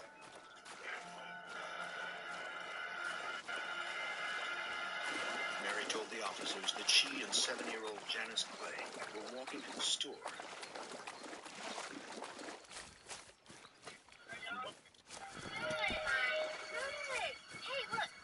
The couple introduced themselves. They told the little girls that they had some clothes that the girls might like.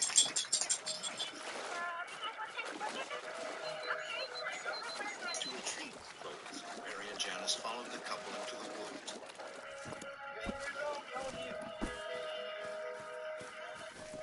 Take care of yourself. Don't get too mad. Mary was close to death when she managed to drag herself to the street.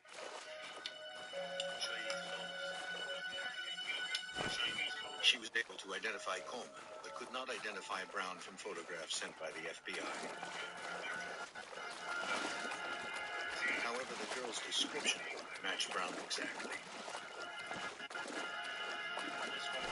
Now, investigators were dealing with two killers.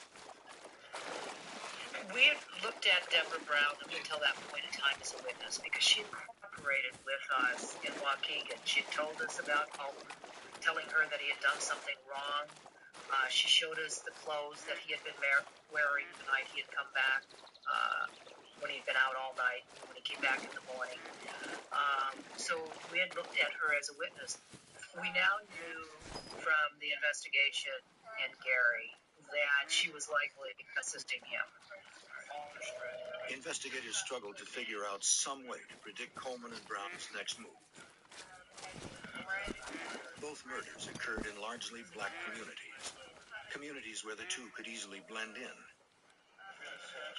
And they were quick to gain people's trust. These were street people. They had that charm. They didn't have to do any arm twisting. It was always a very easy thing with them. Searching for anything that might help them locate and stop the killers, investigators consulted an FBI behavioral profiler. For the profiler, the escalating pattern of violence was caused by Coleman's legal problems back in Waukegan. He saw the fact that he had taken Vernita the night before a court appearance on the rape of a 14-year-old, and that he had abducted her and then murdered her as an indication that he was responding to the stress of the court appearance, and so that he would continue to murder out of anger and stress and rage. Investigators had reason to fear that the two murders were only the beginning of a ferocious crime spree. To capture a serial killer, the profiler suggested a massive national media campaign aimed at the black communities. So we started a publicity campaign, releasing his photograph, releasing pictures of Brown to the media, press releases, everything we could to get his picture out in the forefront. Our hope was that somebody would see him and turn him in. But the task force was always a step behind. On July 8th, agents received information from local Ohio detectives about an elderly woman named Rose Wiggins who reported her daughter missing. Rose explained that earlier in the day she had come by to check on her daughter and found the door locked. Her young grandson, James, was too frightened to open the door. The detective convinced him they were there to help. Now he had nothing to fear.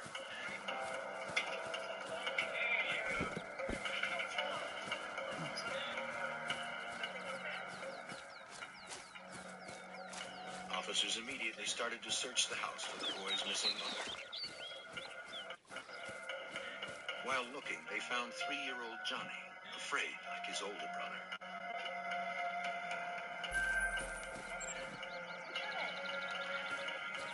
Meanwhile, James told the detective about the man and woman who had been at their house. They were in this house. He showed the 8-year-old photos of the suspects, Coleman and Brown. James positively identified them as the couple who were there the night before. You're absolutely sure.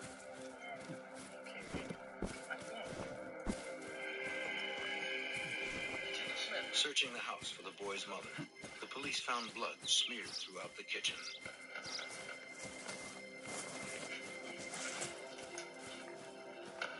It led down to the basement. Not knowing who or what awaited them, the investigators followed the grisly trail.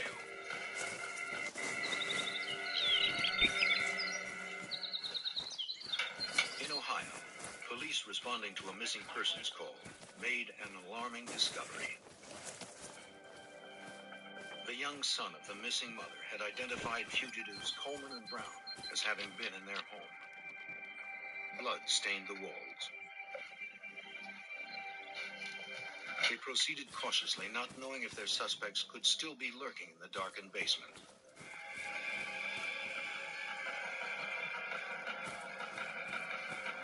The trail stopped, where the bodies of mother and daughter, Virginia and Kimberly Blake, were discovered, shoved into a crawl space beneath their home.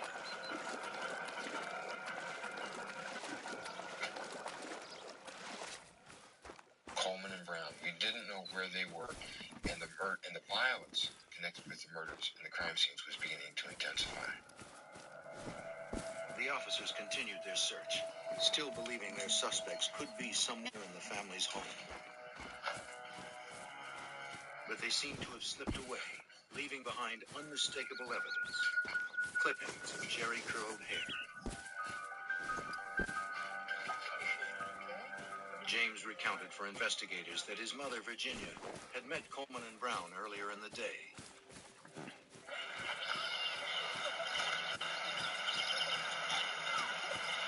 are you doing? Mom? Hey, we just moved to the area down the street. What's your name? The couple stopped by the house and played with the kids. Yeah, like Virginia invited him to stay for dinner.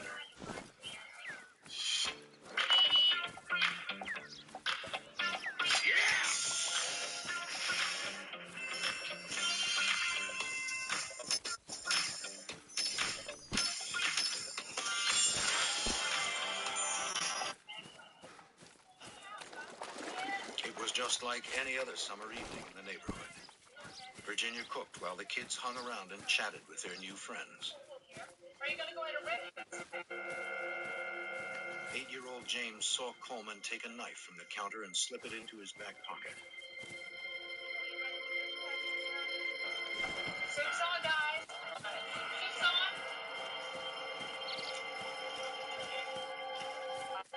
on. After enjoying dinner together, Coleman, Brown, James, and his younger brother settled into the living room to watch television.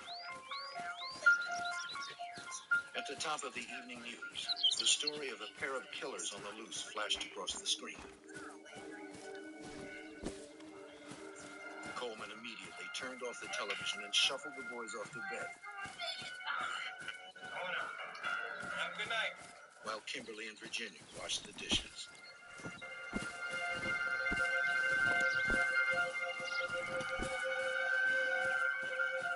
Aware of the growing media attention, Coleman realized he and Deborah needed to change their look. He found some scissors and cut off his hair.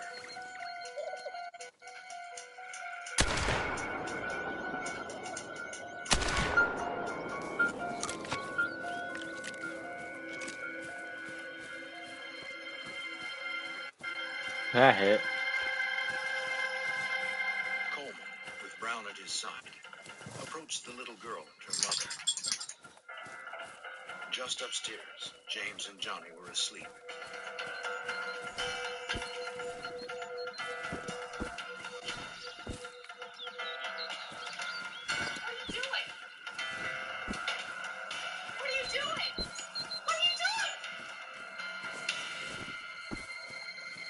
They dragged the slain woman and her daughter downstairs and stuffed them into a crawl space.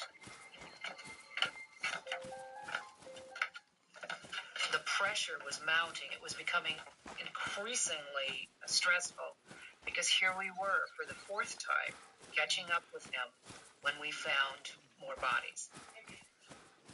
Coleman and Brown's M.O. was designed to catch their victims off guard. When someone comes up to your house on a bicycle, you figure them to be local.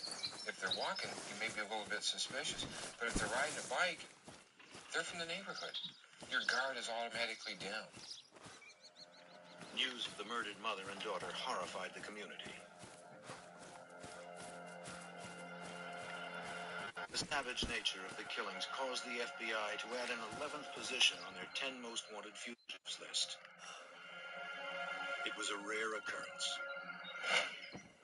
The number 11 ranking was reserved for particularly vicious killers, a description fitting Coleman and Brown. The magnitude and the importance of it. You've already got 10, but here's one that's so bad that we don't have room to put anybody else on. We're going to make an exception and put him on anyway, even though he's number 11. With the national media spotlight focusing on the couple, it would be difficult for them to remain anonymous. And in solving fugitive cases, finding people, there is nothing better than publicity. Because all you need is the one phone call from one person saying, I saw this picture, and I know it's this individual. Phone calls poured in with more frequency and speed than ever before. Any crime that matched their suspect's M.O. was funneled back to the task force headquarters. Hopefully, they would be able to get one step ahead of the fugitives. Investigators were sure that Coleman and Brown would tire of a life on the run and return to familiar territory. Agents contacted everyone the two associated with in Waukegan. We would contact them and let them know that we're still looking. We would want to tell them that Alton and Deborah had been involved in another murder case, hoping that that would get them a little bit more on our side. On July 13th, local investigators responded to a frantic 911 call from a suburb of Cincinnati, Ohio. Michelle Stone told the officers what had happened that day. They were both young. Those trash pandas don't breathe like pandas, but there's lots more if you want to go another round. Arrived at the Stones' house earlier that It was morning. black and white and red all over. Poor taste. But good job. They told Michelle's father, Jack Stone, that they were interested in buying his camper, which was for sale in the driveway. Jack's wife, Anna, joined them on the porch. As Jack and Anna chatted, Michelle left for work. I won't be long. I'll see you guys later. Can we come to dinner? Yeah. Bye. Bye-bye.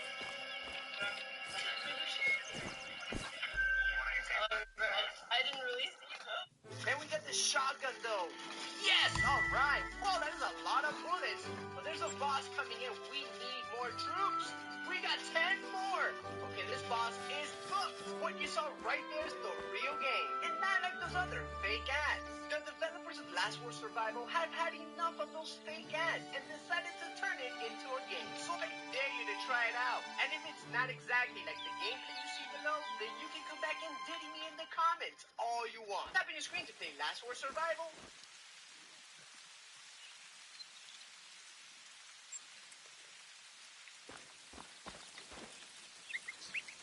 I'm checking 2 free bags on Southwest. She is coming with me. That's a pack hack. When she arrived home later that day, Michelle noticed the bikes the couple had arrived on were still in the yard.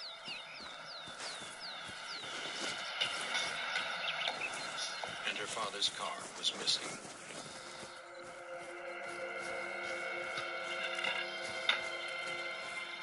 Mom? Inside, she found her parents' home had been vandalized. Mom? She had called out to her mother and father. Hearing no response, her mind began to race as she stepped through the shattered glass and overturned furniture littering the room.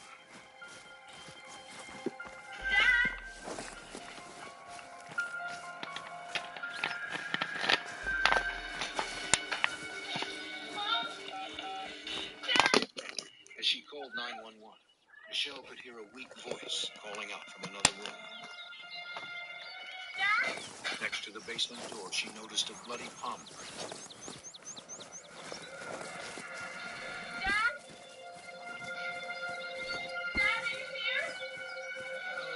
She walked down into the dimly lit room, not knowing what or who she might find. Lying next to each other, motionless on the floor, she discovered her parents. Her father, Jack, was barely alive. As she reached to take her mother's pulse, she lifted the sheet. Her mother, Anna, was dead. Michelle waited by her father's side for help to arrive. My mom had a sheet over her body. Her parents had been bludgeoned and bound.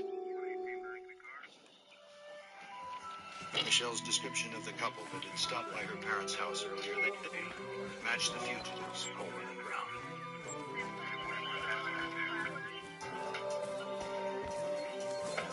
A forensic team went to work collecting evidence. Among the items was a pair of plastic shoes next to Anna Stone. A recent sighting of the suspects included a description of Brown wearing these same shoes.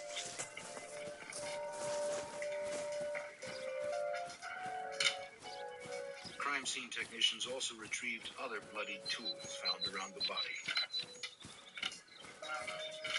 Later, forensics confirmed the crowbar was used to kill Mrs. Stone. Coleman's prints were all over it. He made no attempt to conceal his crimes. But there was nothing to suggest where the couple had gone. It was all dead ends. Every time we'd find a body, they were gone. You don't have anything as to which way they're going. You have no indicators as to who their next victim's going to be. Depends. If they want a sexual gratification, they may snatch a child. If they need a vehicle, they may snatch an adult. Just don't know. We've got a couple of mad dogs out there. The crime against the Stones showed the couple was able to gain the trust of people from outside the black urban centers where they had found their first 4 victims. This realization only complicated the investigation. Coleman could fit in anywhere. Or they would come up on a bicycle and start chatting, and he would be looking to play in a card game, or sometimes they would respond, they wanted to buy something, or they had something for sale. He was an extremely glib person, a real con man, and people trusted him. Plus, he was traveling with a woman, and so people were not nearly as suspect of him as they should have been. Though Coleman's rage continued to intensify, his ability to charm more victims remained consistent, and he was showing no signs of growing tired of the kill. This Black Friday, save even more at electronicfirst.com. Use code BLACKFRIDAY5 for an extra 5% off games, software, and gift cards. Don't wait.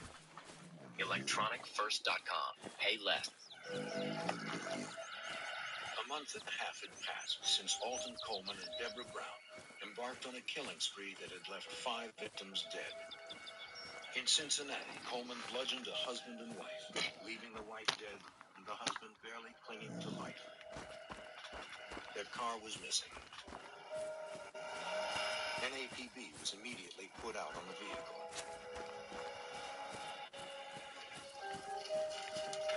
Two days later, a farm worker discovered the abandoned car on his property in Lexington, Kentucky, 105 miles away from the crime in Cincinnati.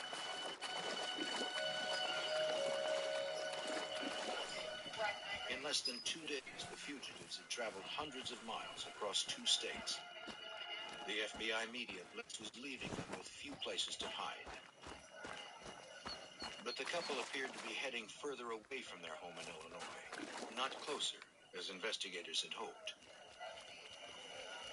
When you're talking about Alton Coleman and Deborah Brown, they are not a normal killing machine. A normal killing machine is going to be one person. We've now got 2 out there. They're working together. They're feeding off each other, and one's giving support. Those are the problems. How do you... The gadwall is a common dabbling duck. Knowing They are Coleman generally would eventually quiet, steal a car, except during courtship, the where the FBI male utters saturated a the Lexington, meh Kentucky area. during a display known as the burp. They did not have to wait long for signs that he was still in town. In a hotel parking lot, Professor Oline Carmichael was assaulted and his car stolen. A couple forced him to hand over his cash and car keys.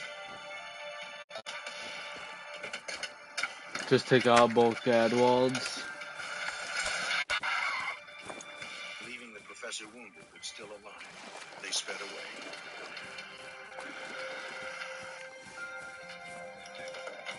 After receiving medical attention, police asked Carmichael to look at mugshots that included the FBI's most wanted fugitives. Without hesitating, he pointed to Coleman and Brown. That's her one out. The FBI were now only a few hours behind the fugitives. An APB was issued for Carmichael's car.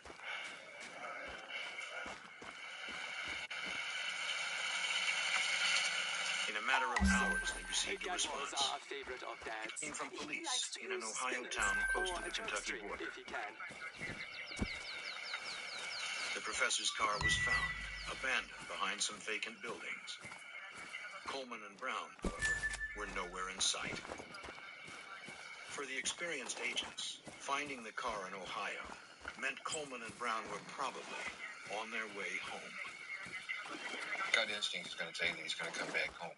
He may not come back to Waukegan, but he's going to come back to some place that he feels comfortable with. He'd never been to Gary, Indiana. He'd never been to Detroit. He had never been to Toledo. He'd never been to Cincinnati. Dayton, Ohio, Lexington, Kentucky. At some point, he's going to get tired and he's going to want to get back to comfort. Some place that he feels comfortable. He knows the streets. I need 3 more ducks, and that would be 2 geese I need. The FBI immediately set up a dragnet. Agents and police officers from across several states joined forces to track Coleman and Brown as they headed home to Illinois. Oh, those are Gadwalds. Reports of stolen vehicles or assaults. Oh my god, level 3 Gadwald.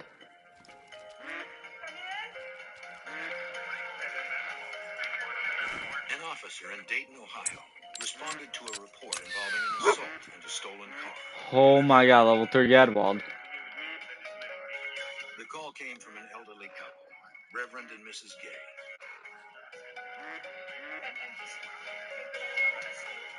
Reverend Gay Level 3 is right there. Let's keep that spotted.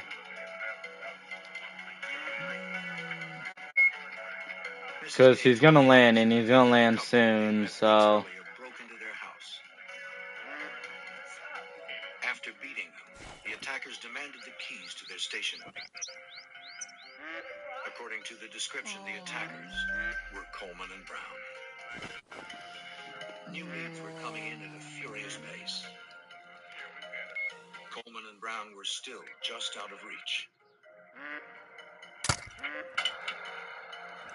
It's dead. But the FBI. Level 3 Gadwald's dead.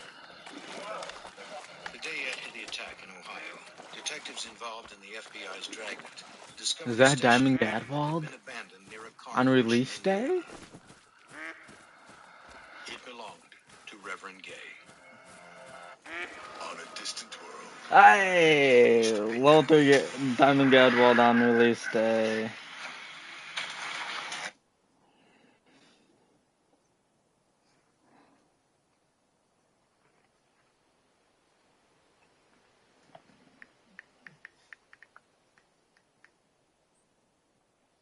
All the while, you were vacuuming. Audible. There's more to imagine when you listen.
Oh, let's text that.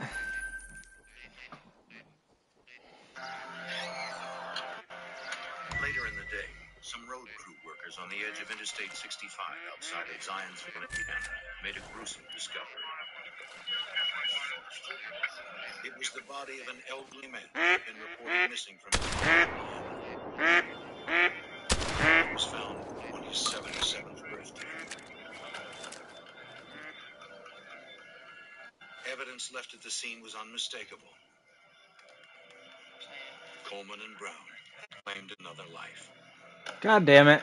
The body was found less than 20 miles from the couple's home turf.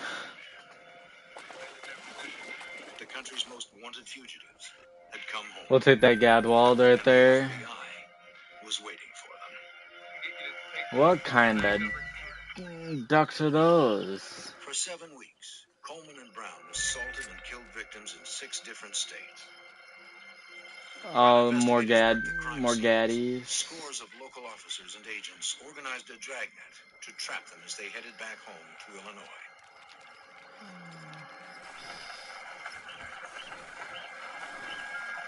The aggressive media campaign was having an impact. On July 20th, in Evanston, Illinois, This Gadwall needs to hurry up. It's getting dark. Deborah Brown in Mason Park. Well, after that, I'll reset the time. While he waited with the car running, his friend called the police. It was the one phone call investigators had been hoping for. He went to school with Alton Coleman. He knew without a shadow of a doubt that the man that crossed the street in front of him was Alton Coleman.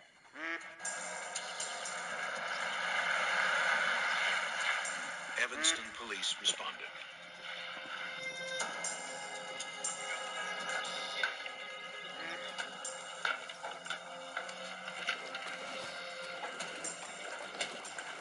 Only a couple of yards stood between the law and Coleman and Brown.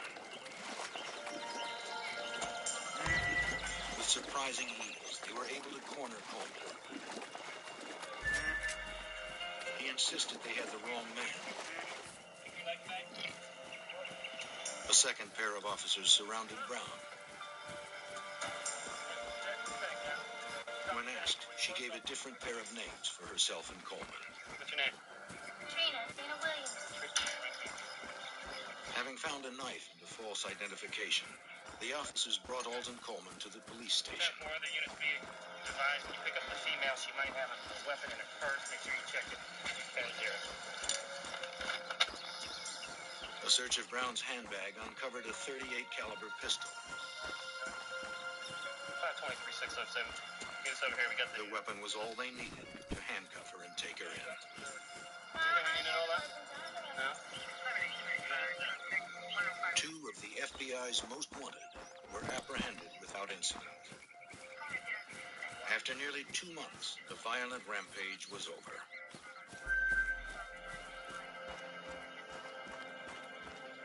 Coleman continued to insist he hadn't been in any of the places where the murders happened. But the forensic evidence collected over the past 7 weeks proved otherwise.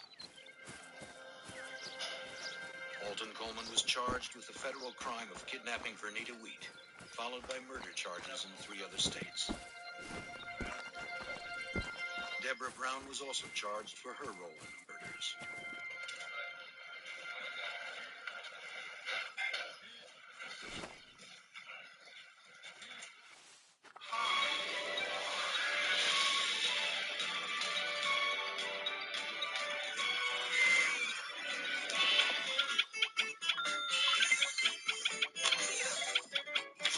Can't take that shot no matter how much I want to.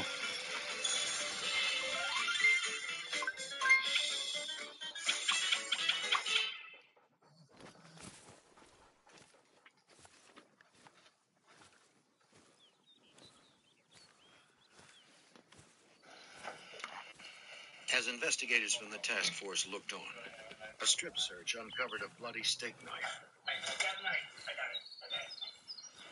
It would be linked to yet another murder, a 15-year-old Ohio girl, Alice Myers. Illinois State's Attorney Matthew Chancey was given the task of prosecuting Alton Coleman. In his mind, the motive was simple. With Vernita Wheat, he crossed a threshold, and once he crossed that threshold, it was easy for him, and I think that he enjoyed it.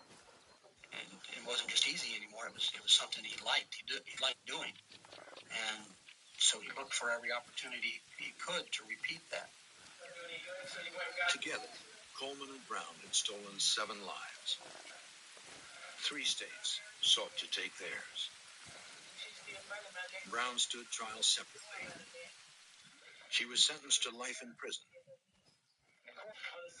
Until the end, she was committed to Coleman. At Coleman's sentencing hearing for that murder, She testified on his behalf that she had committed the murder and he had not, in an obvious attempt to try to save him. It didn't work. Coleman and Brown's rampage had covered over 1,300 miles in 6 states. For Special Agent Verdina Passanelli, the intensity of the FBI's hunt prevented more needless murders. Because of the massive investigation that we did and the publicity that we did, that he was caught within 7 weeks of when he started. Had we not done that, had we not gotten on this right away, who knows how long he would have gone on killing people. In the end, Alton Coleman was sentenced to death 4 times. He went to prison in Ohio, where he was executed on April 26, 2002.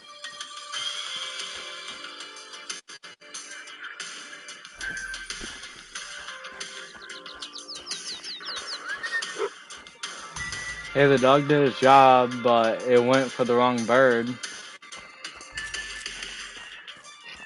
Hey, we got 2 males down.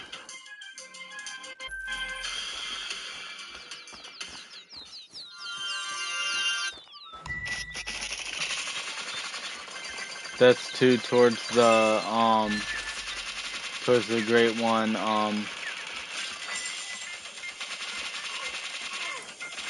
pheasant. This is the one great one we can probably get. Because they moved everything. They just moved everything, so it's one great one we can really get is the pheasant.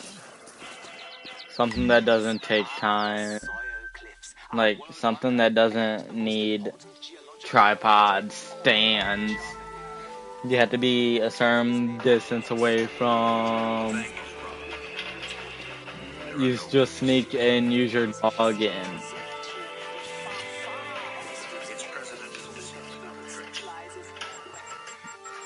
Okay, what's her dog? Level 4, pointer. Alright.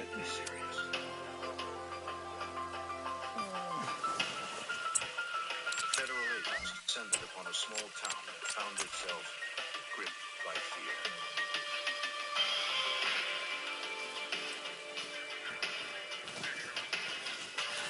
I'm gonna have to have some dog treats in here.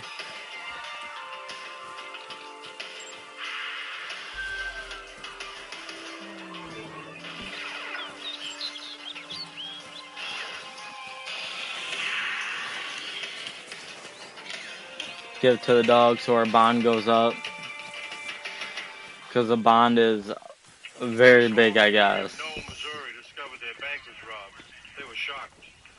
When the bank president turned up missing, they were outraged. But things aren't always as they first appear. And when clues began to surface, the facts were more terrible than anyone could have guessed. I'm Jim Kallstrom, former head of the FBI's New York office. For federal agents, the Knoll Bank robbery became an intricate case in modern forensics and dogged determination. Let's go to customize. Let's go to wrap. The Cowston Bridge over Grand Lake, Oklahoma, just after 3 a.m.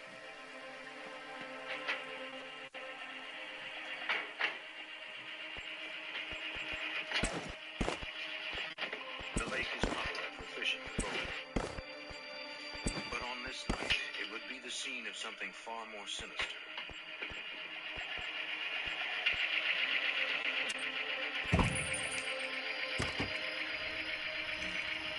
A gruesome Oh, yeah. and executed.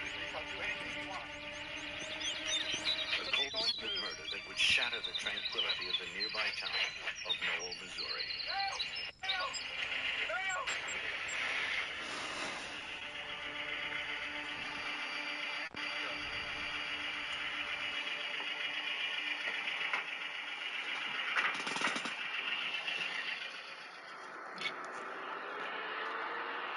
Tucked away in the southwest corner of Missouri and home to about 1,200 residents, Knoll is a community proud of its small-town charms and low crime rate. On the morning of October 6th, 1989, Pauline Coonrod headed off to work at the State Bank of New York. The cashier's first task upon Pseudo Melanistic Bengal Tiger, Melanistic Bear Sangha. What is that? Oh, Diamond Turkey. What is this? A gray ringneck. Let's swap that trophy out with this Gadwald.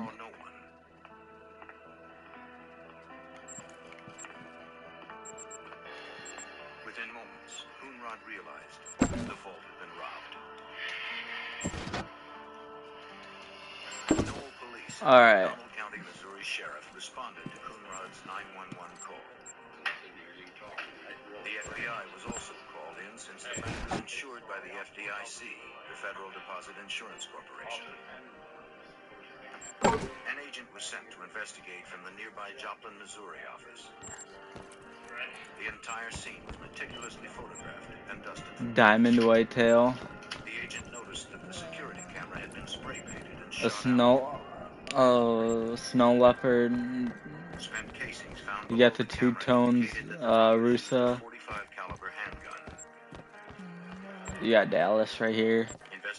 A piebald whitetail. That's the only thing that's in this trophy lodge. 320 pounds of quarters, dimes, and nickels.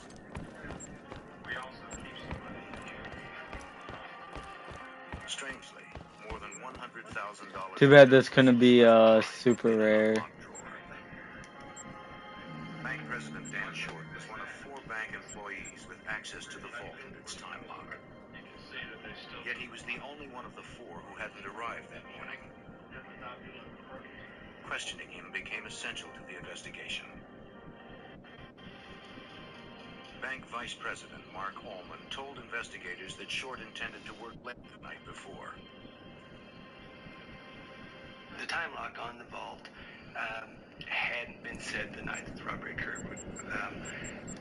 Dan had came in was in the habit of working later in the evenings at different times during the week, but that particular night he was on standby so that he could come back at a later time and open the vault manually.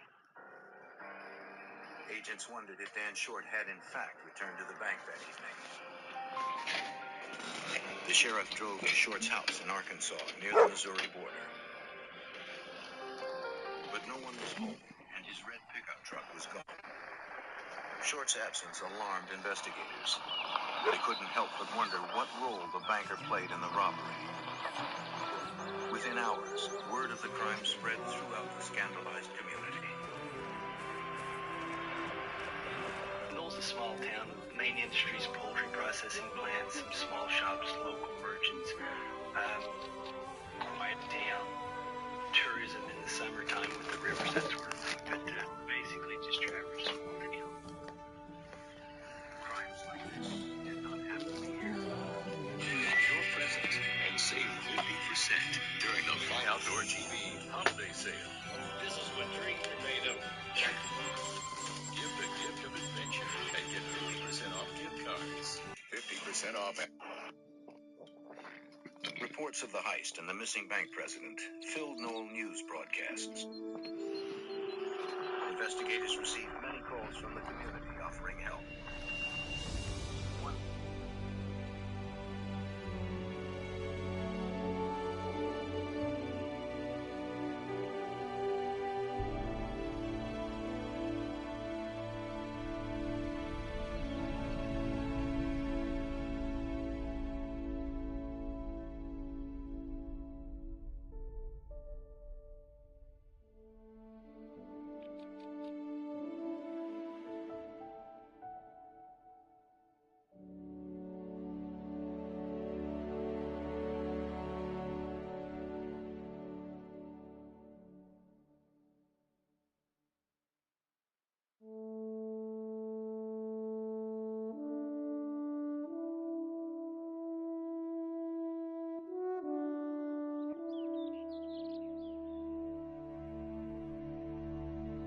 Been canvassed, a rental car has been checked, perhaps a police car, but primarily we're looking for his body.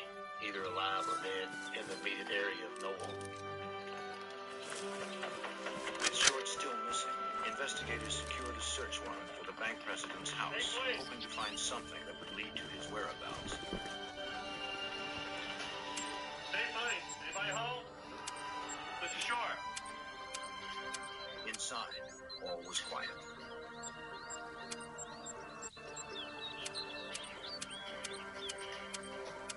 Trooper, look here a minute. In the kitchen, they discovered an overturned trash can, suggesting perhaps a struggle.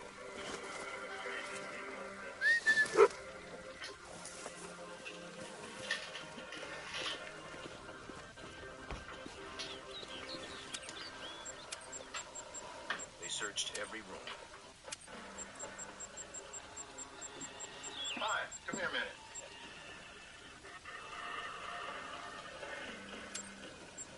By the bed, they found Short's glasses on the nightstand. He never went anywhere without them. Let's get some light on here. It appeared that the banker had left in a hurry. I'd say he declared. Yeah. Still, it was impossible to determine from the search whether he had fled or was abducted. With no sign of Short, agents canvassed his neighborhood, hoping for a lead. One neighbor, Carol Dryden, recalled seeing several vehicles pulling into Short's driveway the night of the robbery.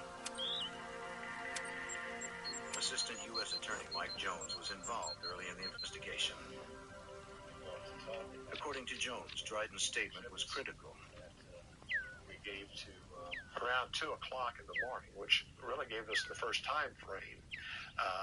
She saw lights going into Dan Sharp's property, headlights, and then about 15 or 20 minutes later, going out of Dan Sharp's driveway.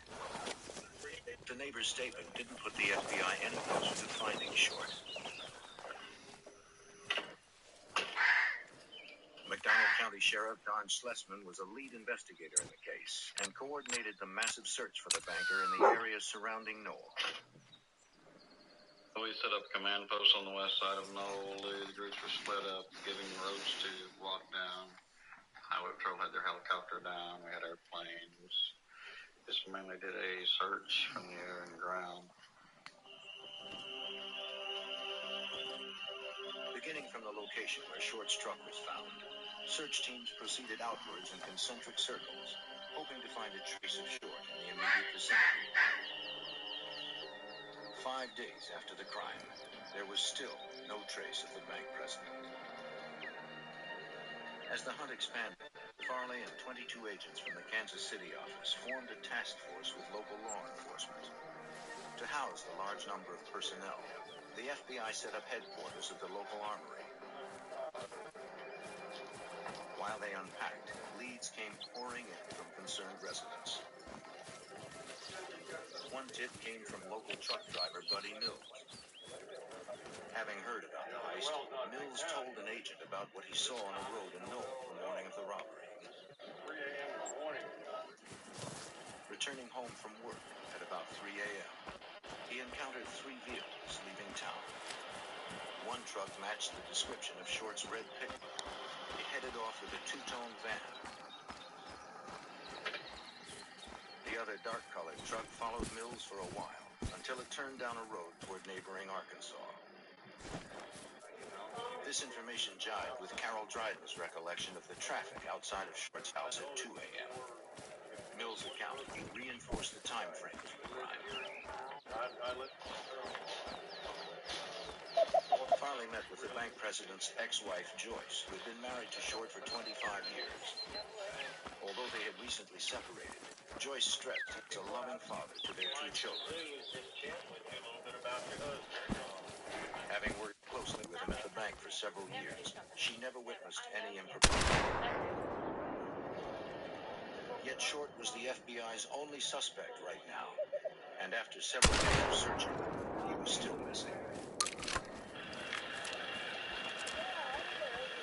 On October 11th, a couple fishing in Grand Lake, just over the state line in Oklahoma, hunted for a good spot to drop a line. They motored to a favorite shady spot. Hoping to hook some bass, they sighted what looked like a clump of seaweed floating on the water. closer, they made a gruesome discovery.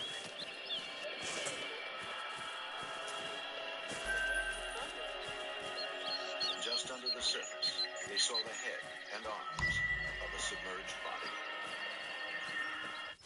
I asked my husband to call another man into our bed to satisfy me. I adore my husband, truly, but his help was so slender and tiny that it could fit in the palm of my hand. It was unfeasible for me to be on top as it would continually slip out. Yet, the most dreadful aspect was that in certain positions, I couldn't even sense it. When that occurred, I would rather pretend to climax quickly and get to sleep right away. But after he found this spicy film actor trick hack...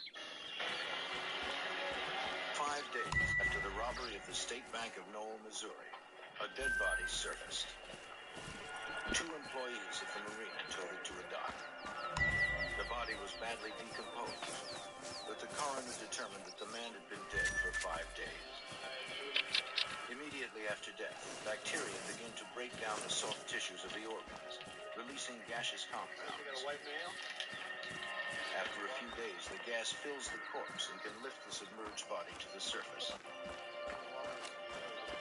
Sheriff Don Schlesman recalled the bloated remains lifted additional weight from the bottom of the lake. He had the chain tied to him in a concrete block and part of a chair. And it was pretty gruesome inside, really. A corpse will float until the skin tears, releasing the gases. Then the body will sink back to the bottom. If the boaters hadn't seen the body that day, it may have never been found. The time of death was later determined to be consistent with the time frame of Dan Short's disappearance. The sheriff found a wallet in the victim's back pocket. Inside was a driver's license confirming the identity as Dan Short. Diving duck. During breeding season, they prefer to nest near The sheriff colonies of contacted gulls the for FBI. protection. The search for 51-year-old Dan Short was over, and a homicide investigation had begun. With his surfacing, which was almost in defiance of the people who had murdered him, it gave us the knowledge of what had happened, and it gave us the focus that we needed in the investigation to direct resources thereafter. Farley and his partner Larry Nolan rushed to the lake to conduct their own review of the body. Special Agent Nolan's first task was to preserve the evidence. Collectively, the decision was made to release Mr. Short from the chair, at which time I released him and preserved the concrete block and the chain hoist, the chair, and also the duct tape.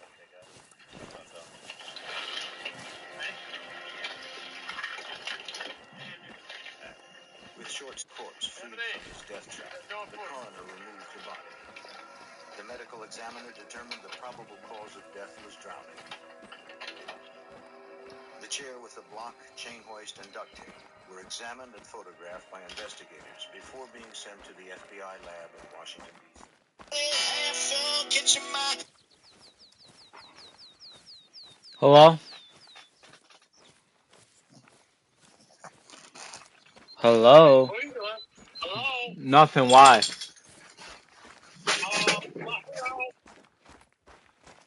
a little bit. She just came in. Oh, all right. What's your mom doing? I don't know. Well, is she gonna be ready by the time I get there? She should be. All right, 'cause I tried to call her, she didn't answer. Don't call Les because he hasn't seen anything.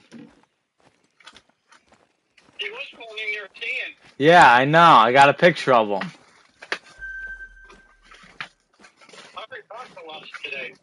Yeah, nothing's came by that stand yet, so... All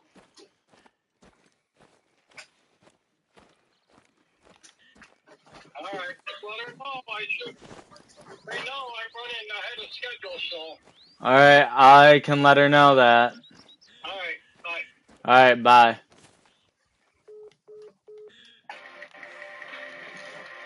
The task force set up a hotline that offers pictures of the chair to alert the public. public, Fuck. hoping someone would come forward with information. It was clear from examining the chair and the apparatus, so to speak, that was attached to it, and the location of Mr. Short's body, that he had died a horrible death. The truth is, behind closed doors, the E word became my secret sin at age 10.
Get back.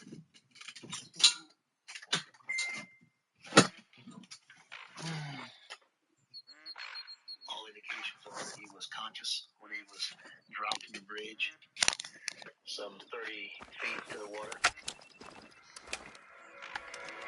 The hotline was inundated with calls, helping build a file of more than 80 suspects. According to Sheriff Don Schlesman, one promising tip came from an anonymous caller who urged Ferguson investigators Ducks. to question two brothers, Joe and Shannon Agofsky. The Shelton Police Department dispatch received an anonymous call from someone that said the Agofskys had a lot of change in their possession, and a lot of change was what was taken from the bank. The FBI tracked down 23-year-old Joe Agofsky at a junkyard just south of Knoll. The manager pointed agents to where Joe worked on his car. Yeah, sure. He's working right out there in that yard. That's him right there in the black vest. Okay, thank you. How you doing? You Joe Agofsky? Yes, sir. Joe said that on the night of the robbery, he had been at his girlfriend's house, more than 40 miles from Knoll. Is she available, and does she live locally here? Yes, sir. Okay, very good. We're also interested. That has to be a goal. He was cooperative and told them he had two .45 caliber handguns, the same caliber as the weapon used to shoot out the security camera. They inquired if they That has to be a gold female, Ferguson. Joe agreed and told investigators the weapons were stored at his home. His 18-year-old brother Shannon would be there to meet them.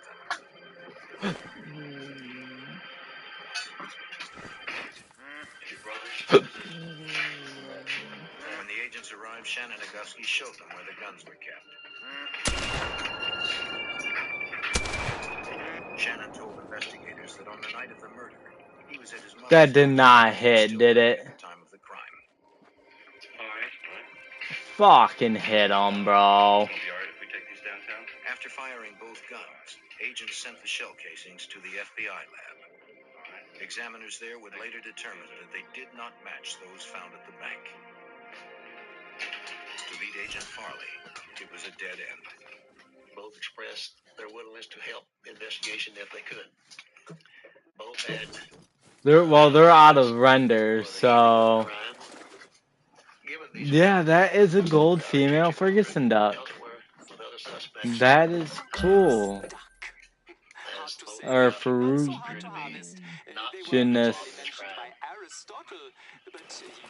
Back at Grand Lake in Oklahoma, where Yeah, Short I am not waiting for that fucking bird.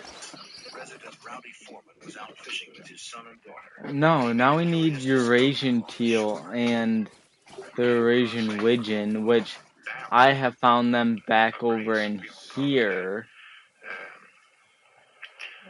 So we can always go back in over there and get them. Alongside the chair park, Foreman also found a piece of duct tape. Having seen So, yeah, I'm